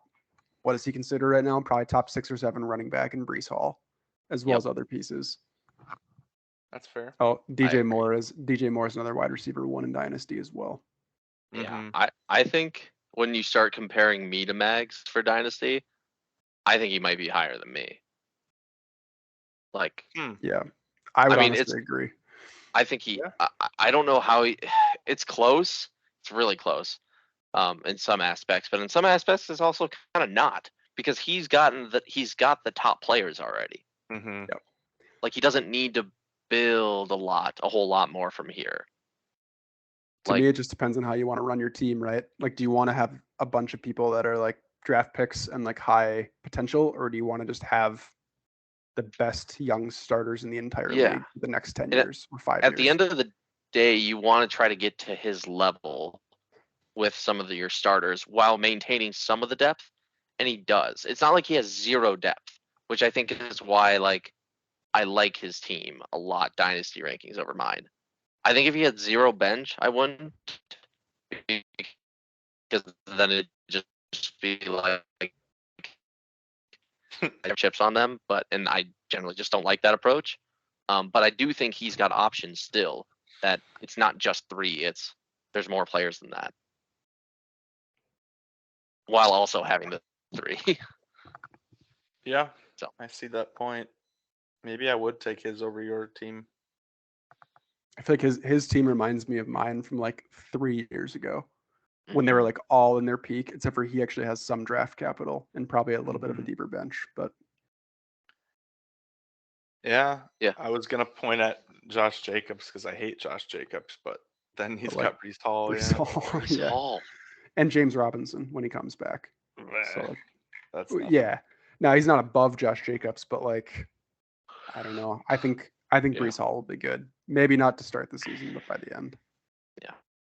I will say, I mean, because I feel like I've jerked off his team so much now that I got to try to rip on him somewhere. I don't like Amari Cooper at all. Yeah. Most people agree with you. Yeah, I don't love him, but could always start Brees Hall at flex. Chark if Yeah, you really sure. want to. Gallup will come back at some point and be good. Oh yeah, I like those guys. All right. Actually, I should let you guys choose. Me or Trujillo next. Trujillo. Yeah. All I'm right. gonna move Matt above Cody for the record. Okay. Good. Yep. I agree with that. Well, it's always good to start with the best player in all of Dynasty football. Good start to the team. I think again this is Mags. I don't even think it's For this year? yeah. I think a month ago it was Trujillo, but yeah, I agree. It's Mags. I mean, like the wide receivers are just insane against anything, and then like everything else is pretty comparable But like Juju Smith-Schuster's is flex. I don't know. I don't think that's that's not Yeah, that's- worse than Cooper. That's not the game breaker to me. I Yeah, guess. I but actually think I would rather have Smith-Schuster than Cooper. To me, I it don't- looks I'd like also rather have Brady by quite a bit over Cousins. yeah, by a little bit, but I think it's relatively close.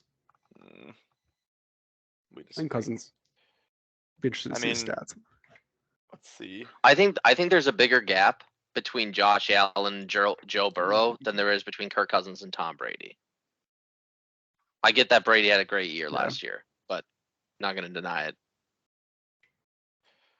Yeah, I guess there was a pretty big gap last year. 2 years ago was pretty close. 3 years ago, pretty close. I don't think he'll be 3 this year necessarily, but No. So last year was really the only major difference in the last 4 or 5 years. the 90-point difference, yeah. Yeah, and that's huge, but Hmm. we'll see if he repeats. I'm also just not as high on Debo this year to repeat, but I think he'll just me. regress. and same with AJ Brown. Yeah. I just think like the wide receiver, the Jefferson Chase to me is just too big of a differential. And Kittle, theoretically, even though that's not that much worse than Schultz anymore, Kittle's taking a bit of a drop. Yeah. I don't know. Yeah, like, I'm it's leaning away ridiculous. from it, to be honest. I don't know. I would make the case for Gio, but maybe it's just because I look at the top 3 more. Like, you guys keep focusing on Jefferson and Chase, where I'm focusing on Henry and Eckler. Like, yeah, I know he has Taylor, but like, I don't know. Yeah, But then, Eckler to like- Jacobs is huge. Yeah. Henry and Eckler is much bigger than Taylor and Jacobs. I would Yeah. take that every time. Yeah. And then the receivers, yeah, I would take the receiver group. I actually think the projections are interesting because that's probably about how much more I would take it. I would probably take it if we're looking at like the 4 receivers, how they're starting them. Yeah. I would probably take Mag's receivers by about 4 points. It looks like, if I'm just doing mental math here, 4 to 6 points more. Mhm. And then I actually do think Kittle and Schultz are pushing most people's rankings for the year. Really, that shocks me. Actually, I would take Kittle by a lot. They're like 4 and 5 or like 5 and 6 in most people's rankings. Yeah, I feel like that's usually the break though of like, oh, the tight end Tier 4 scored difference. 120 points more than the tight end 5. Yeah. I think it's just because people are trying to figure out how Lance is going to do as a passer. Sure. Well, and if Kittle can stay You- stay on the field. I actually am starting to switch a little bit. Now that you say now that we talk about the running back 2 difference and also the QB difference, Right. even ignoring a tight end difference, I don't know if that outweighs. And it's not like Matt Trujillo doesn't have backups either that he could use. He has Winston. Or wait. Sorry. No, but I mean he's got like AJ Dillon, who's That's a what I decent meant, yeah. backup. Cordero Patterson could be a fill-in running back. I mean, they're not great. Gabriel Davis, Devonta Smith on his Yep. team. Yeah. I actually think for this year I might actually lean Trujillo still. Me too. I don't like it, but So, do you guys think that Brees Hall has the potential to kind of jump into that tier of running back by the end of the year? You know, maybe not be top 5, but like, I feel like this would be a much different discussion if we were assessing Brees Hall as by the time playoffs come around, because we're Yeah. both locking these 2 teams into playoffs, right? yeah, Mhm. It's like by the time that playoffs come around, if Brees Hall is averaging 17 points a week and Eckler's averaging 20 points a week, how would you guys rank the team? Like, would that be enough to close that gap? That's a good question. Yeah. Yeah. But I think we have to take the average of the outcomes, though, right? Sure. But I mean, I feel like that amount of points per game is the average of the outcomes. Because I mean, he has potential to be RB1, like overall by the Brees end of the Hall? season. Yeah. And RB1, right? Yeah. No. You're saying he has potential to be the best running back? Like let's call it last half of the season, I think he does have that potential based on his Really? his athletic score and where he was drafted and the amount that I think he'll be used by that point.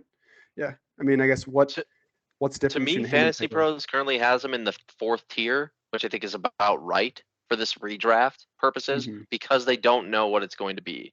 I think he could be tier 1, sure, but there's also a chance he could just not be very good because it's the Jets offense to me. And I think running backs are a little bit, they're the one type of player too that I actually think it does matter on your offensive line. And they did get better, but I don't remember the last time the Jets had a good rushing attack ever. And I Mhm. just don't know. That worries me about him and his team. Like, I don't know. Is he good enough? Basically, when he came out, I'm like, is he good enough that I think this guy doesn't matter where he plays, he's going to be great. And I just don't know if I think he's that talented.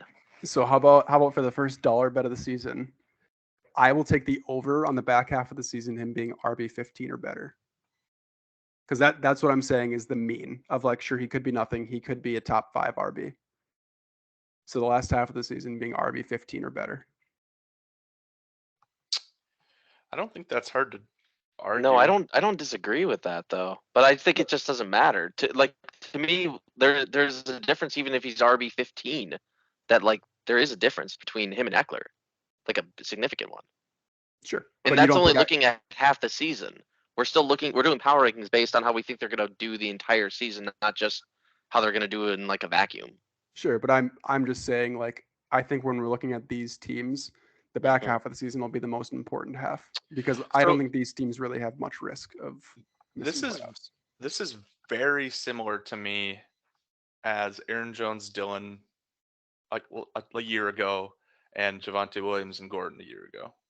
Because this is Carter and Brees Hall, and obviously Carter is the worst of all 6 of those running backs. But Carter is starting the year as the starter, Mm-hmm. and I think that if we've learned anything from those 3 or the aforementioned 2 scenarios, even if did Dylan or Williams finish in the top 15? That would be my question. I think Williams was around there, but I would bet at least the last half of the season he was. Let's see. Oh yeah, because you're saying Obviously, last half, that sort of. yeah, I'm saying Yeah. last half. So like starting here, 17, 2 bad weeks, 2 decent weeks, good week, great week, good week, medium, bad, bad, bad. So like I would say this was definitely top 15 from week 8 or 9 on. Mm-hmm. I just think if to be clear, I think coming out of college, I think Brees Hall is better than Javonte Williams. I would take Williams right now, but like I think their profiles, I would take Hall. Yeah.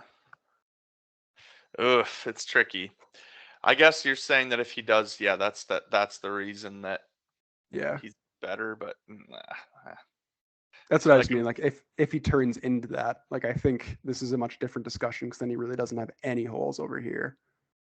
Compared yeah, to, I can see a few here, but I still think that we haven't talked about Marquise Brown at all or Smith Schuster, and I think that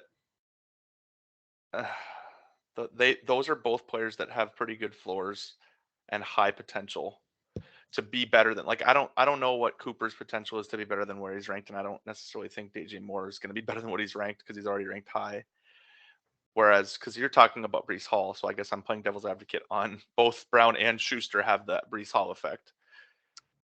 I don't think either of them have a high floor, honestly. I don't agree with. Yeah, I'm on Sam's side with that. Brown But or do we Schuster? agree that they have a high ceiling? Schuster, yes. I think Brown, Juju no. does. Yeah, I agree. I think the minute DeAndre Hopkins comes back, Brown is not even close to the wide receiver 1 on his own team, much less in fantasy. Yep. First 6 weeks, sure, super high ceiling, but after that, I don't think he does. Where do you think he could end, like his ceiling wise? Brown, yeah, like top 15 probably is a ceiling. But that's not that high of a ceiling. Yeah, but it's higher than wide receiver 3, right? But I know what you're saying. Yeah, but I mean, like talking about more. Like, let's look Yeah. at where he's ended before. Like, if we're talking wide receiver 15 is a ceiling, Moore is wide receiver 18 last year, and I think he's getting a better quarterback than he's ever played with in his career. But yep, I agree with this. Yeah, I think I got brought back to Mags. No, God damn it, I hate Cody's it. I did bouncing get brought back back to and forth. Mags. I just like Trujillo's team better on just the way it looks, man. I don't know. I don't know, maybe it's just that maybe I'm the classic, like I see these names and because obviously I see the names on both teams, but oh God, AJ Brown and Deebo Samuel, I love both of them. And I don't. Do you like AJ Brown quite a bit? yeah, Do you more think, than consensus maybe, and maybe that's where the differential is here. do you think there's going to be enough passing work on that team though? You know what I mean? Like enough is a oh gosh, I'm blanking. What's their quarter? Hurts. Do you think he's going to have enough yards and passing touchdown to support AJ Brown being a top 6 receiver and Devonta Smith stealing some of that and Goddard stealing some of that? That's where I'm kind of, to your point, I kind of want to look at projections. 'Cause I had projections the other day when I was drafting. What does it have? It says AJ Brown as the 1, 2, 3, 4, 5, 6, 7, Oh, 8, you read it right 9, there. Plays for a big year. 13, 14. That settles it. He's Oh, Flash ESPN.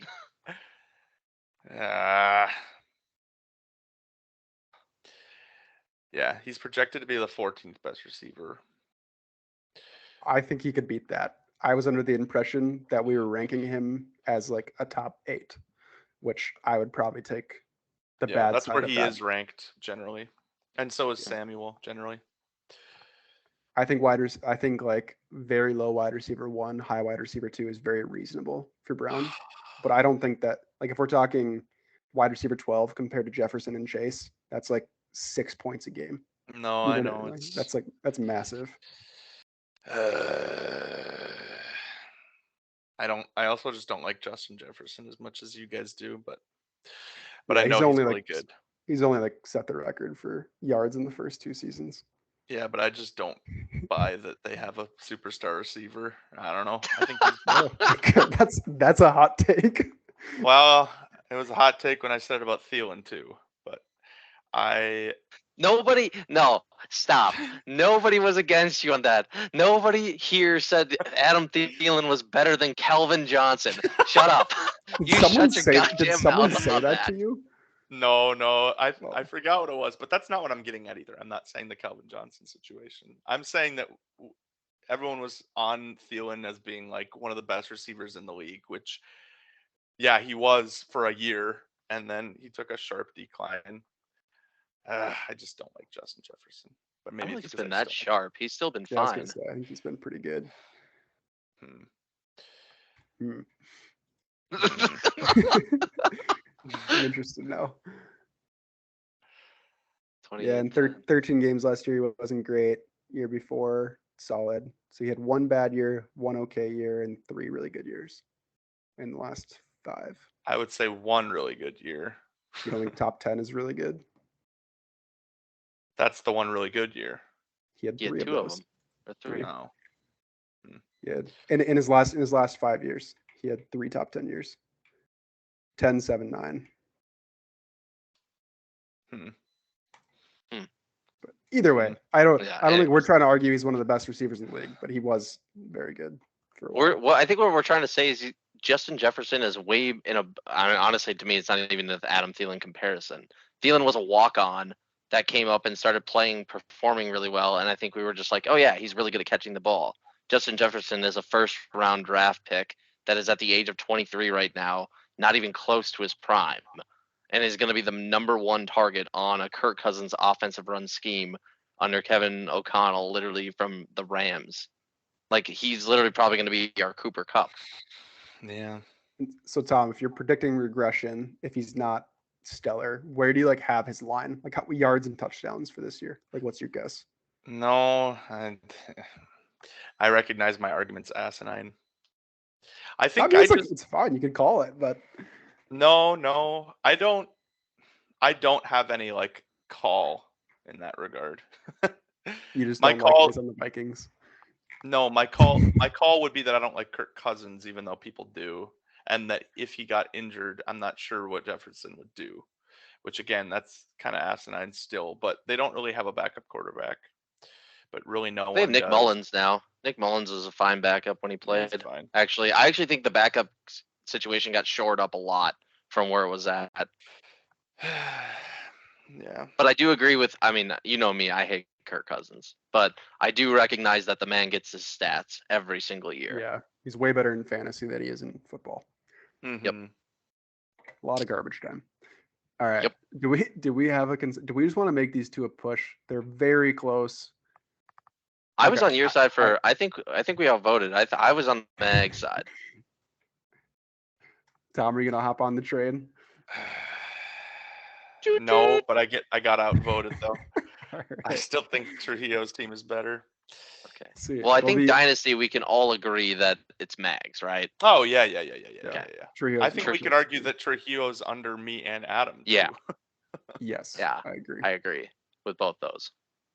All right. Last one. Got my Who dat? team up here. Who dat? All right. Let's hear your analysis between the two teams.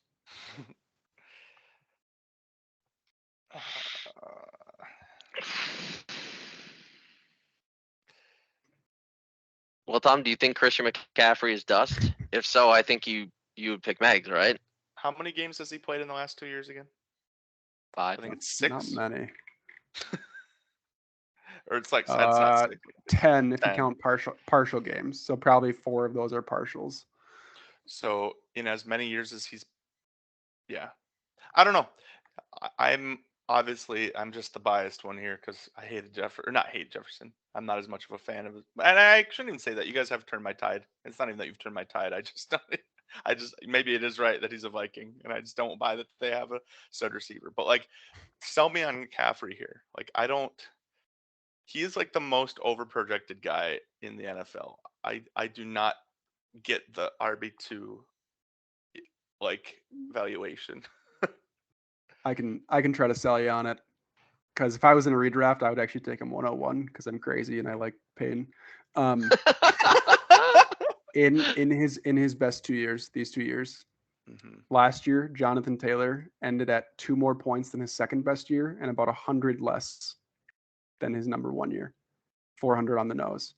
So if both healthy, which you really can't plan on, but if both healthy, they're not even in the same tier of running back. Christian McCaffrey's that much better because he catches so many passes. Right. And at 26 years old, it's possible to jump back from multiple years with critical injuries. Not saying I'd bet on it. I'm just saying like if he's on the point. field. Yeah, I think he's a very controversial player. Yeah, sure. But I think what Sam's saying is if he does somehow play, he is a league winner. Yeah. Yeah. You play to win, right? single-handedly. If he misses 3 weeks during the season and it's not during fantasy playoffs, I think he's easily worth it as the 101. That's reasonable. So let's assume, for the sake of argument, I think it's best to assume that he does, right? Because otherwise we're going to, yeah. I don't know. I mean, we've been talking about depth the whole time, right? And I have basically none. You know, I have it. Okay, this is what I was talking about earlier. Let's see if it opens. He's projected to be the handcuff now, so that helps me a little bit at least. But Yep. I really don't have much depth. I have Lockett. Hopkins will come back. A few wide receivers, basically no running backs, other than handcuffs. This one's so close to me. It's funny because, like, to me, this is so close to, like, there's a world where Sam, I don't know, this is so just nonsense to me almost. Not nonsense, just like these top 3 teams are so strikingly similar to me. Yeah. I agree. Because your receivers, I don't want to use the term suck, but like relative to Trujillo and Mags, your receivers suck, right? Yep, 100%. Until Hopkins comes back, and then it gets They're closer. Okay. Yeah. I don't think it even gets closer necessarily. I think it'll be close. I think it does with Trujillo's. Comes back, oh, with Trujillo's, yeah. Yeah. Maybe. Yeah, I don't know. Not with Mags. Yeah. So I guess let's just, if we're still buying that it's Mags is the second best, then so like Taylor and McCaffrey push, and then Cook over Jacobs, Mahomes and Burrow probably push, or are we saying Mahomes is better than? No, I think Mahomes is better. I'd take Mahomes. Yep. Okay. So in the top 3 quarterback and running backs, I think in totality it's probably a push, right? or no? Yeah.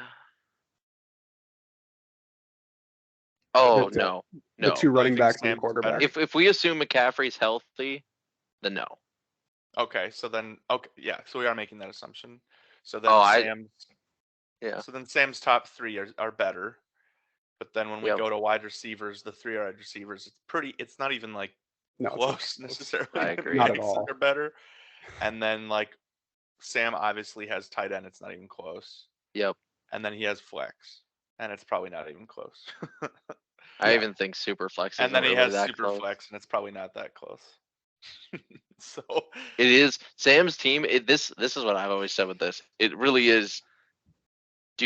How much do you project on the health of Christian McCaffrey? I actually yeah, think if Christian McCaffrey isn't on this team, then I think I prefer Mags. But yeah. if McCaffrey's healthy and we think I think it's like do you think McCaffrey will play half the season? That's the deciding factor, and I think he will.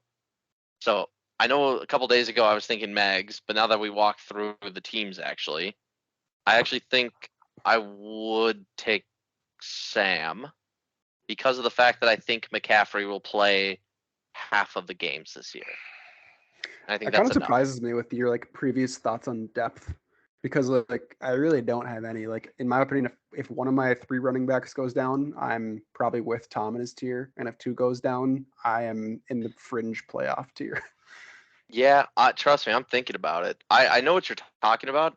I just like the upside of, or not the upside, but I like the fact of like, if you lose one of your three running backs, you do still have Delvin and Kamara. Granted, I get they're not like Eckler and Henry. They're not these guys, but they're like serviceable guys.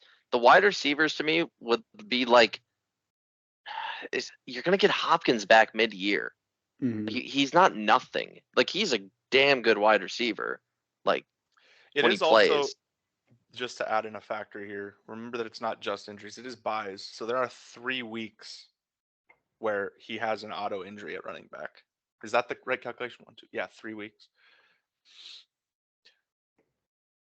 What do you? Yeah. Oh, So okay. if one goes down, another one's on a bye. I'm looking pretty tough. Right. I'm Sure. saying baked in But I mean, like it's. automatically. But I mean, like it's no different than like.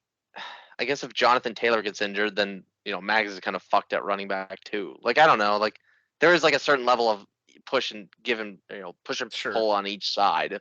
Mhm. So it's not just like I think Sam is way better situated for injuries on the running back side than Mags is. I'd be Sure. interested. I'm gonna pull up Trujillo's team again, quick. Our teams are very similar in our composition compared to me and Mags. I think this is interesting to look at. Of like, okay, quarterbacks, both two of the top three, two stud running backs. He's got receivers, but I got tight end. You know what I mean? Like, do you guys Mhm. still think I'm better than his team too, looking straight Yeah. across? I do. There's just, I don't know, man. I'm a crazy person, but I honestly don't even want to discuss anymore who's better between the three. I honestly do think, even though it's easy, I don't know. I guess I do want to discuss it because it's fun to try to figure it out. But like, man, these three teams are so equal in the sense that they're not equal, but like you could make an argument for any of them being the third best team or first best team. Yeah, 100% agreed. If you guys had to put, let's say, the top three in that tier, what are the odds that one of us misses playoffs? Exactly. And that's why, yeah, I don't know. It's at the point where I wouldn't take a bet on any of you three to finish first. Does that make What do you- sense? So like what I mean by do you that is think it's if the weight of the somebody came out to me participant? and said, do you think Sam's team is going to be the first, like the number one team in this league? And would you give me the odds on Oh, that? I'd be like, no. If they Yeah, did that but with it's 2 to Mags, I'd 1 be then is what you're saying. Yeah. yeah. What I'm trying to say is I wouldn't like versus last year. I might have taken the side of you being number one, Sam, and I might have mhm. taken that bet. I would not take that bet for any of these three teams. Like when somebody asks me where do you think Sam's going to finish, I tell them number two. I think you're going to finish second overall. If you ask me where Mags is going to finish, I'm like, I think he's going to finish second overall. If you ask me where Trio is going to finish, I think he's going to finish second overall because I literally don't, I don't know. There are no Yeah. winners. Right. It's just like I would pick number two over anybody being number one. Mm-hmm. Yep. Yeah, no. Would you guys take to win the championship? Take those three or the field? You three. Yeah, you three. I think it's You pretty three. close, but yeah, No, probably. it's not. It's I think I've so? actually I don't think so. The field would have to. Who's the field? Everybody else. You, Okay, Marcus. I understand that. I mean, you, Marcus, Laramie, Cody, Barber, Ugh, Adam. no, All yeah, of them that's that we not put a, in that potential playoff that's tier. not a legitimate Nope. field. I think the only three. Actually, I think the field realistically is me, Marcus, and Laramie. But I don't think that's a very strong field. But the thing is that Adam's going to make playoffs. Someone from their division is going to make playoffs. Yeah. So like, yeah. I guess if I had to, I would go Sam, Trujillo, Matt, but we already voted Matt over Trujillo, so I guess I would, if I had to finish it out, I would go Sam, Mags, Trujillo. I'm fine with that. I can give. Well- I feel like this is Sam's last year for being at top of the power rankings, so I feel like I can just give him the number 1 spot right now. So I trade all my picks next year. I was gonna say, Yeah. see, that's the thing, is Yeah, that Sam's sure. that was actually what I was gonna say, but I didn't want to say it because it gives me pain. But For Dynasty. I was gonna say for this year, Yeah, I think suppose. Sam's picks matter. Oh, Yeah. to trade if I have holes or injuries. For Do you have to two trade when you have 2024 holes. picks? Yep. Yep. That was the trade me and Matt Fuck, just made. actually. Did you not? Me and Matt just made that Evans trade. I thought you were fine like with that. that. I was fine with the Evans trade. I've always Yeah. said that. Well, I had that's how no I issues got with it. the Evans trade. Mm. No, I'm talking to Tom. Oh. You have any issues with driving a car every day, Cody? No, not if I walk. The greater good. That's greater good. The greater good. Tom, I'm the greatest good. We need. I'm the greatest good you're ever gonna get. We need to start recycling. We need to start saving the planet. We need to all band together to save the planet. If we all think if we just look at ourselves, wow, I really like being able to drive. Wow, I really like buying things that have plastic encasing. Then we're all going to be losing to global warming, which is Sam. I don't know. The guys I've traded with most are looking pretty good this year. Yeah, but they don't realize how much they're hurting themselves by doing it. I don't know. I was worried about trading Henry to Trujillo. I think that was a huge help for his team. No. You don't think it's good to win having the second or third best running back? I don't think it made as much of a difference as you having enough picks that you can, if you decided you just wanted to blow them out of the water, you could trade all of your firsts and they couldn't do anything about it and you would win. But there's not really a market. You know, who would be willing to trade for those that have players that I would want? Barber. Yep. Maybe. He says, he's trying to collect 2023 first. He said he didn't. I talked to him about Adams. He said he didn't want to trade Adams. So I'm not gonna. Yeah. You can't. I don't You think you can't- can buy CD with 2 firsts. So otherwise, I probably would. You might be able to. I don't know. You Maybe. can try. So then where do we put you in Dynasty, Sam? So far, we have. Is it It's kinda Mag's weird. number 1 so far? Yeah, we have Mags number 1, Cody number 2. Then we have a teardrop to me and Adam, and then another teardrop to Trujillo, Marcus, Barber, and Laramie. So do we think Sam's Dynasty team is better than Trujillo's? Oh, I have Zay Yeah. Jones too. I forgot to mention that for depth. Best player there is. I can't believe that's him. Fucking Zay Jones. Motherfucking Zay Jones. I can't believe he actually is still a factor. Like he's just constantly a pest. Like he's constantly top 70. I started him last year during the playoffs. That was a dark day. Oh my fucking Zay Jones. Stuff. So does he naturally fit between Adam and Trujillo in between the tiers as like the top, or is he higher? Is Sam's Dynasty team because he has 4 firsts, motherfucker? Is he better than me and Adam? I think he's better than you and Adam. Because he has 2. Let's look at it as he has 2 Well, extra firsts over us. I guess it depends what you think. If it honestly, yes. But this is okay. Do we? No, I guess that's not fair. We can't say if like, you know, yes, in theory, if Sam's players were all to die out and he wasn't able to get value for them, then sure.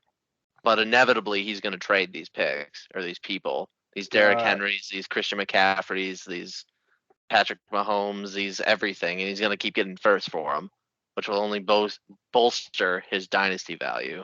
The ozone continues to deplete. Yes, I agree. Yep. Go on.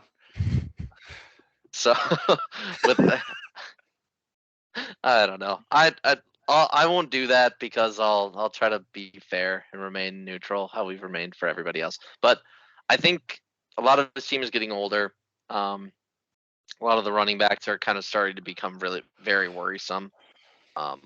Especially if Kamara and McCaffrey, if McCaffrey's injured again this year, that's a huge loss. And I think that really is kind of a determining factor. And then Kamara too, if can he ever actually be really good again? Same thing for him. So let's just say I think my favorite way to thought experiment dynasty is add 2 years. And if we add 2 years to Sam's team, where does it put it? Right? McCaffrey is already dust, so he's even more dust now. Okay. Theoretically. Yeah. I think Delvin will still 29. be a fine running back. Yeah. Yeah. But so. to me, Delvin will be like where Elliott has already dropped. I think that's what will happen to Cook. I think Delvin will be below what Elliott is right now. Aren't they the same age? Yeah, that's true. He is 27. Yeah, that's crazy. Wow. I think planning for any of my current running backs is bold. 2 to 3 same years with out. Robert Woods. He'll be 32 and he's already kind of down. Kelsey, DeAndre and then Hopkins. Michael Thomas, same idea. Again, already kind of down. Oh yeah. Mike Evans will be 31 without a quarterback. Russ will be 35. That one I'm not worried about personally, but Hopkins, I think Russell Wilson 32. is the one where 32. Wow. Yeah. I think that, so if we're just doing the 2-year experiment, I think the only two that don't change are his quarterbacks in value. I don't think Mahomes or Wilson change meaningfully in value, but everyone else does, including Kelsey, honestly. Yeah, I agree. So I'll go sell them right before they drop off. Yeah, of course you will. That's so next year. All right, but we're saying for that, does 4 first reasonably replace what he's going to be losing? Probably not, right? Let's say 2 firsts, because he really has only 2 firsts more than me and Adam. Oh, sure. Yeah, that's perfect. So do 2 firsts replace that? Let's say 2 firsts replaces one of those players, right? Yep. So then no. By that logic, no. Yeah, right. I don't know, Sam. What do you think about your dynasty non-trading team? I'm curious. I'm biased, so I'd take my team over anyone's but Matt's probably. But if we're thinking where a team will sit 2 years out, I think it's probably below both, without making any moves, probably below both Adam and Tom. He even adds the caveat. I hate him. Well, you gotta. I mean, there will always be moves. Oh my God! Can we put a Sam embargo out there? Just like Sam, stop invading Ukraine, please. Stop it. They're just so innocent. They're so small. Just stop it. Ukraine's so innocent, Sam. The only people I've traded with this offseason are all in the top 5 of our rankings this year. That doesn't mean anything. Yeah, how not? All their teams are better for it. Maybe. I'm also no, they think they're better. I want to assume that I'm looking at this team independent of the owner, and looking at this team independent of the owner. I really would. I'm trying not to be biased, but I do think I would put me and Adam both over it. I agree. If there is no trades and we're not assuming trades, I actually agree with that. Still in the same tier, I think. Mm-hmm. Yeah, I do think, at least in my opinion, 2 years out, I would agree. I probably would put myself a tier below you guys, but in my opinion, Dynasty is the next 4 years, including this year and next year, which I think my team will be competitive. So I think that's a bit of a bump, but yeah, the reason I say 2 years is it's the average of what Dynasty is trying to get at. Sure. I just mean if you're going to eliminate the 2 years of production, my guys are going to get the next 2 years and completely eliminate. Oh yeah, that is value. what I'm considering. Yeah. Okay, then yeah, I would say I'm probably a tier below you guys. We're talking. I have For one just really. that, yeah. Yeah, I have one really old quarterback because Russ will be old by that point. One solid quarterback, and then 4 first-round picks. That's really not Yeah. much Mhm. value Sorry to to go off of. To clarify, the statement is what will be the value in 2 years of those players, not like Yeah, what they've accumulated, but like let's assume it's September 5th, 2024. Which yeah. like how do we rank the teams? I don't know. I'd say I feel like other than my quarterbacks, you could combine the rest of my team, and it'll be like 2 to 3 firsts in the total value. Yeah. I think it's going to be a lot of plummeting. So I think that's where I would prefer me and Adam, but I understand why you're saying that the this year value is so high that it's hard to make that statement because this year and next year. But Mhm. okay. Well, should we do a quick summarize? Summarize it up really quick, and then try to end before 2:30. Hey, but this was fun though. This was it. This was it. All right. So summary on my screen. Am I sharing it? Yep. Actually, it doesn't even give me an indication that I did. You can see my Excel sheet moving around. Yep. That's weird. Okay. It says on the bottom. Oh, I guess it does. Yeah. Huh, damn. I'm used to seeing like red or something. Anyway, let's get to the point. So let's make sure I didn't make any mistakes. We still agree with Fowler as the bottom for both. I think Yep. these were fine. We had it like this. This is all correct. Then we have Barber at the bottom of this year because we thought Adams was a little bit better and Cody's was then just a little bit better than Adams. And then we have Marcus over Laramie, which I think we obviously agreed with. Then we have me in my own tier, and then these three as like push all around, but we did settle on Sam makes Matt. Yep. And then for Dynasty, it's kind of Matt and Cody in a tier, but Matt better than Cody. Tom, Adam, Sam in a tier, but I guess technically you're saying me. I don't know about that one, but Can I just bring up something quick that you put different Matts listed Yeah. as Matt? Yeah, you should put them as mags. And then yeah, I just thought about that. I was like, wait, what? that's really funny. Didn't even think about that. I don't even want to debate this, but I do think maybe this is dubious what I'm saying here. No, I guess we did say me over Adam, and then Yeah. Yeah, okay. no, I think those are accurate. Okay, and then yeah, this is all right. I believe just because of how good Trujillo's team is, kind of the same thing as your argument, right? So we're doing this and this, and then here and here. Yeah, and then Marcus, Barber, Laramie, and then Reed, Obi, and Fowler at the bottom. Okay. So that's kind of unique to see the 3 bottom teams this year are also the 3 bottom teams for Dynasty. That's a bummer. That is a big bummer. that what do you think? Is that just from is this just kind of a result of like if you make bad moves in fantasy football or if things just don't work out for you and you don't make the appropriate moves, you're just gonna stay kind of in the gutter? You know, is this like America? The poor stay poor and the rich stay rich? To me, it's kind of, I think we still value the current team as far as Dynasty goes, where you hope those bottom teams have a lot of draft capital. But like Mike Reed and Obi looking 3, especially Fowler's in a tough situation, but those other 2 looking like 3 years from now could be in any of the other tiers based on youth and picks. So I'm not that worried about those 2. Okay. Personally. Are we worried about Ben Fowler's team? Yeah. It's tough. It's tough. I think he's got some moves to make. What would if I was Ben Fowler today and I somehow listened to this podcast for 2.5 hours and somehow reasonably was still paying attention and still like not listening to this as like sleeping music? What do I have to be optimistic for? Like what would I be trying to do with my team right now that would tell me, you know what?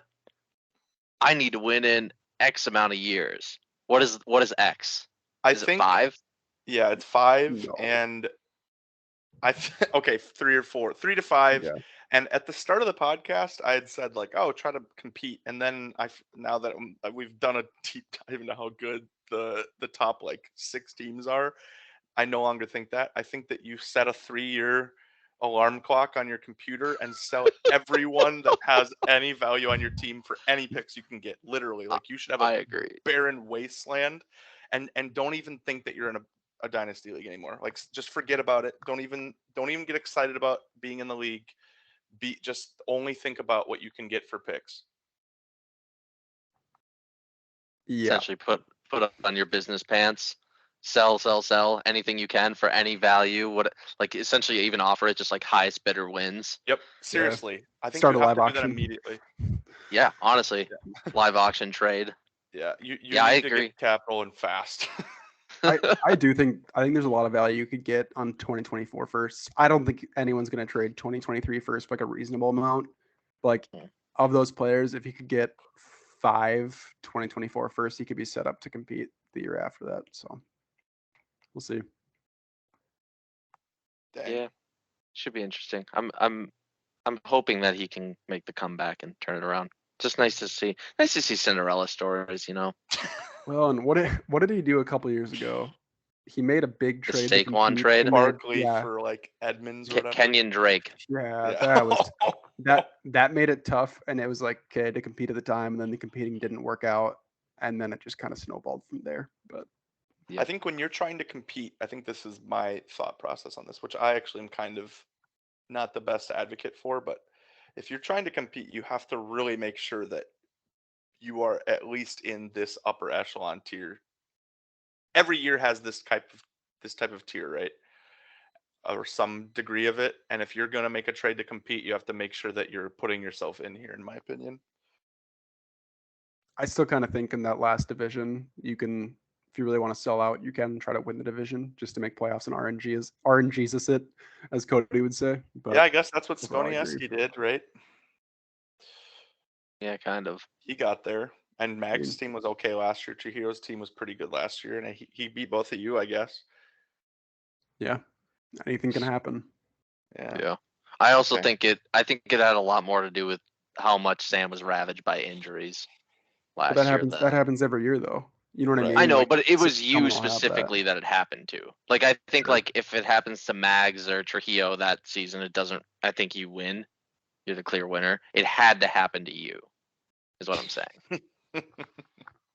Yeah, it could be. I guess. Keep giving me hope as number 4. Give me hope that I can overcome. Oh, this year you're fucked. You're so fucked. There's so many. There's 3 great teams out there. Yeah. You're so fucked. Yeah, now you have 3 of us to deal with rather than just me. I Yeah. know. That is what happened. It's the funny thing. Yeah. I feel like that's always what I've been pushing for the last couple of years. Is like I've always gotten super far in. It's like just get a few more teams to do it. Get the stud teams. But I could do it if I just added a running back, like one of the top 5 running backs, and I think I would put myself into this tier. Mm-hmm. I'll be there in a couple of years. I'll miss you guys. it's the way to do it. You're zigging when we zag. Yep. Oh, I know. I'm waiting for the Sam collapse, which will inevitably be never. But Oh no, it's coming. Sam, no, you're not. You're not like a mountain where you ebb and flow, or like a river, or like anything like that. You don't have your highs and lows, your peaks and valleys. You don't have anything like that. What you are is a revolving door. Oh, I don't think Sam's gonna be competitive. Oh, 2 first-round draft picks. Oh, I don't think Sam's gonna be 2 first-round draft picks. And it just goes round and around on this carousel of fucking Sam. Well, I guess we'll have to see. I hope to keep going through that door. I'm gonna jump in there with you again. Okay, well, on that note, I feel like I'm supposed to be the one to wrap this up. Yeah, please end us. Thanks for probably not actually listening to the Midwest Dynasty Fantasy Football Podcast. We'll be back next year. Stop.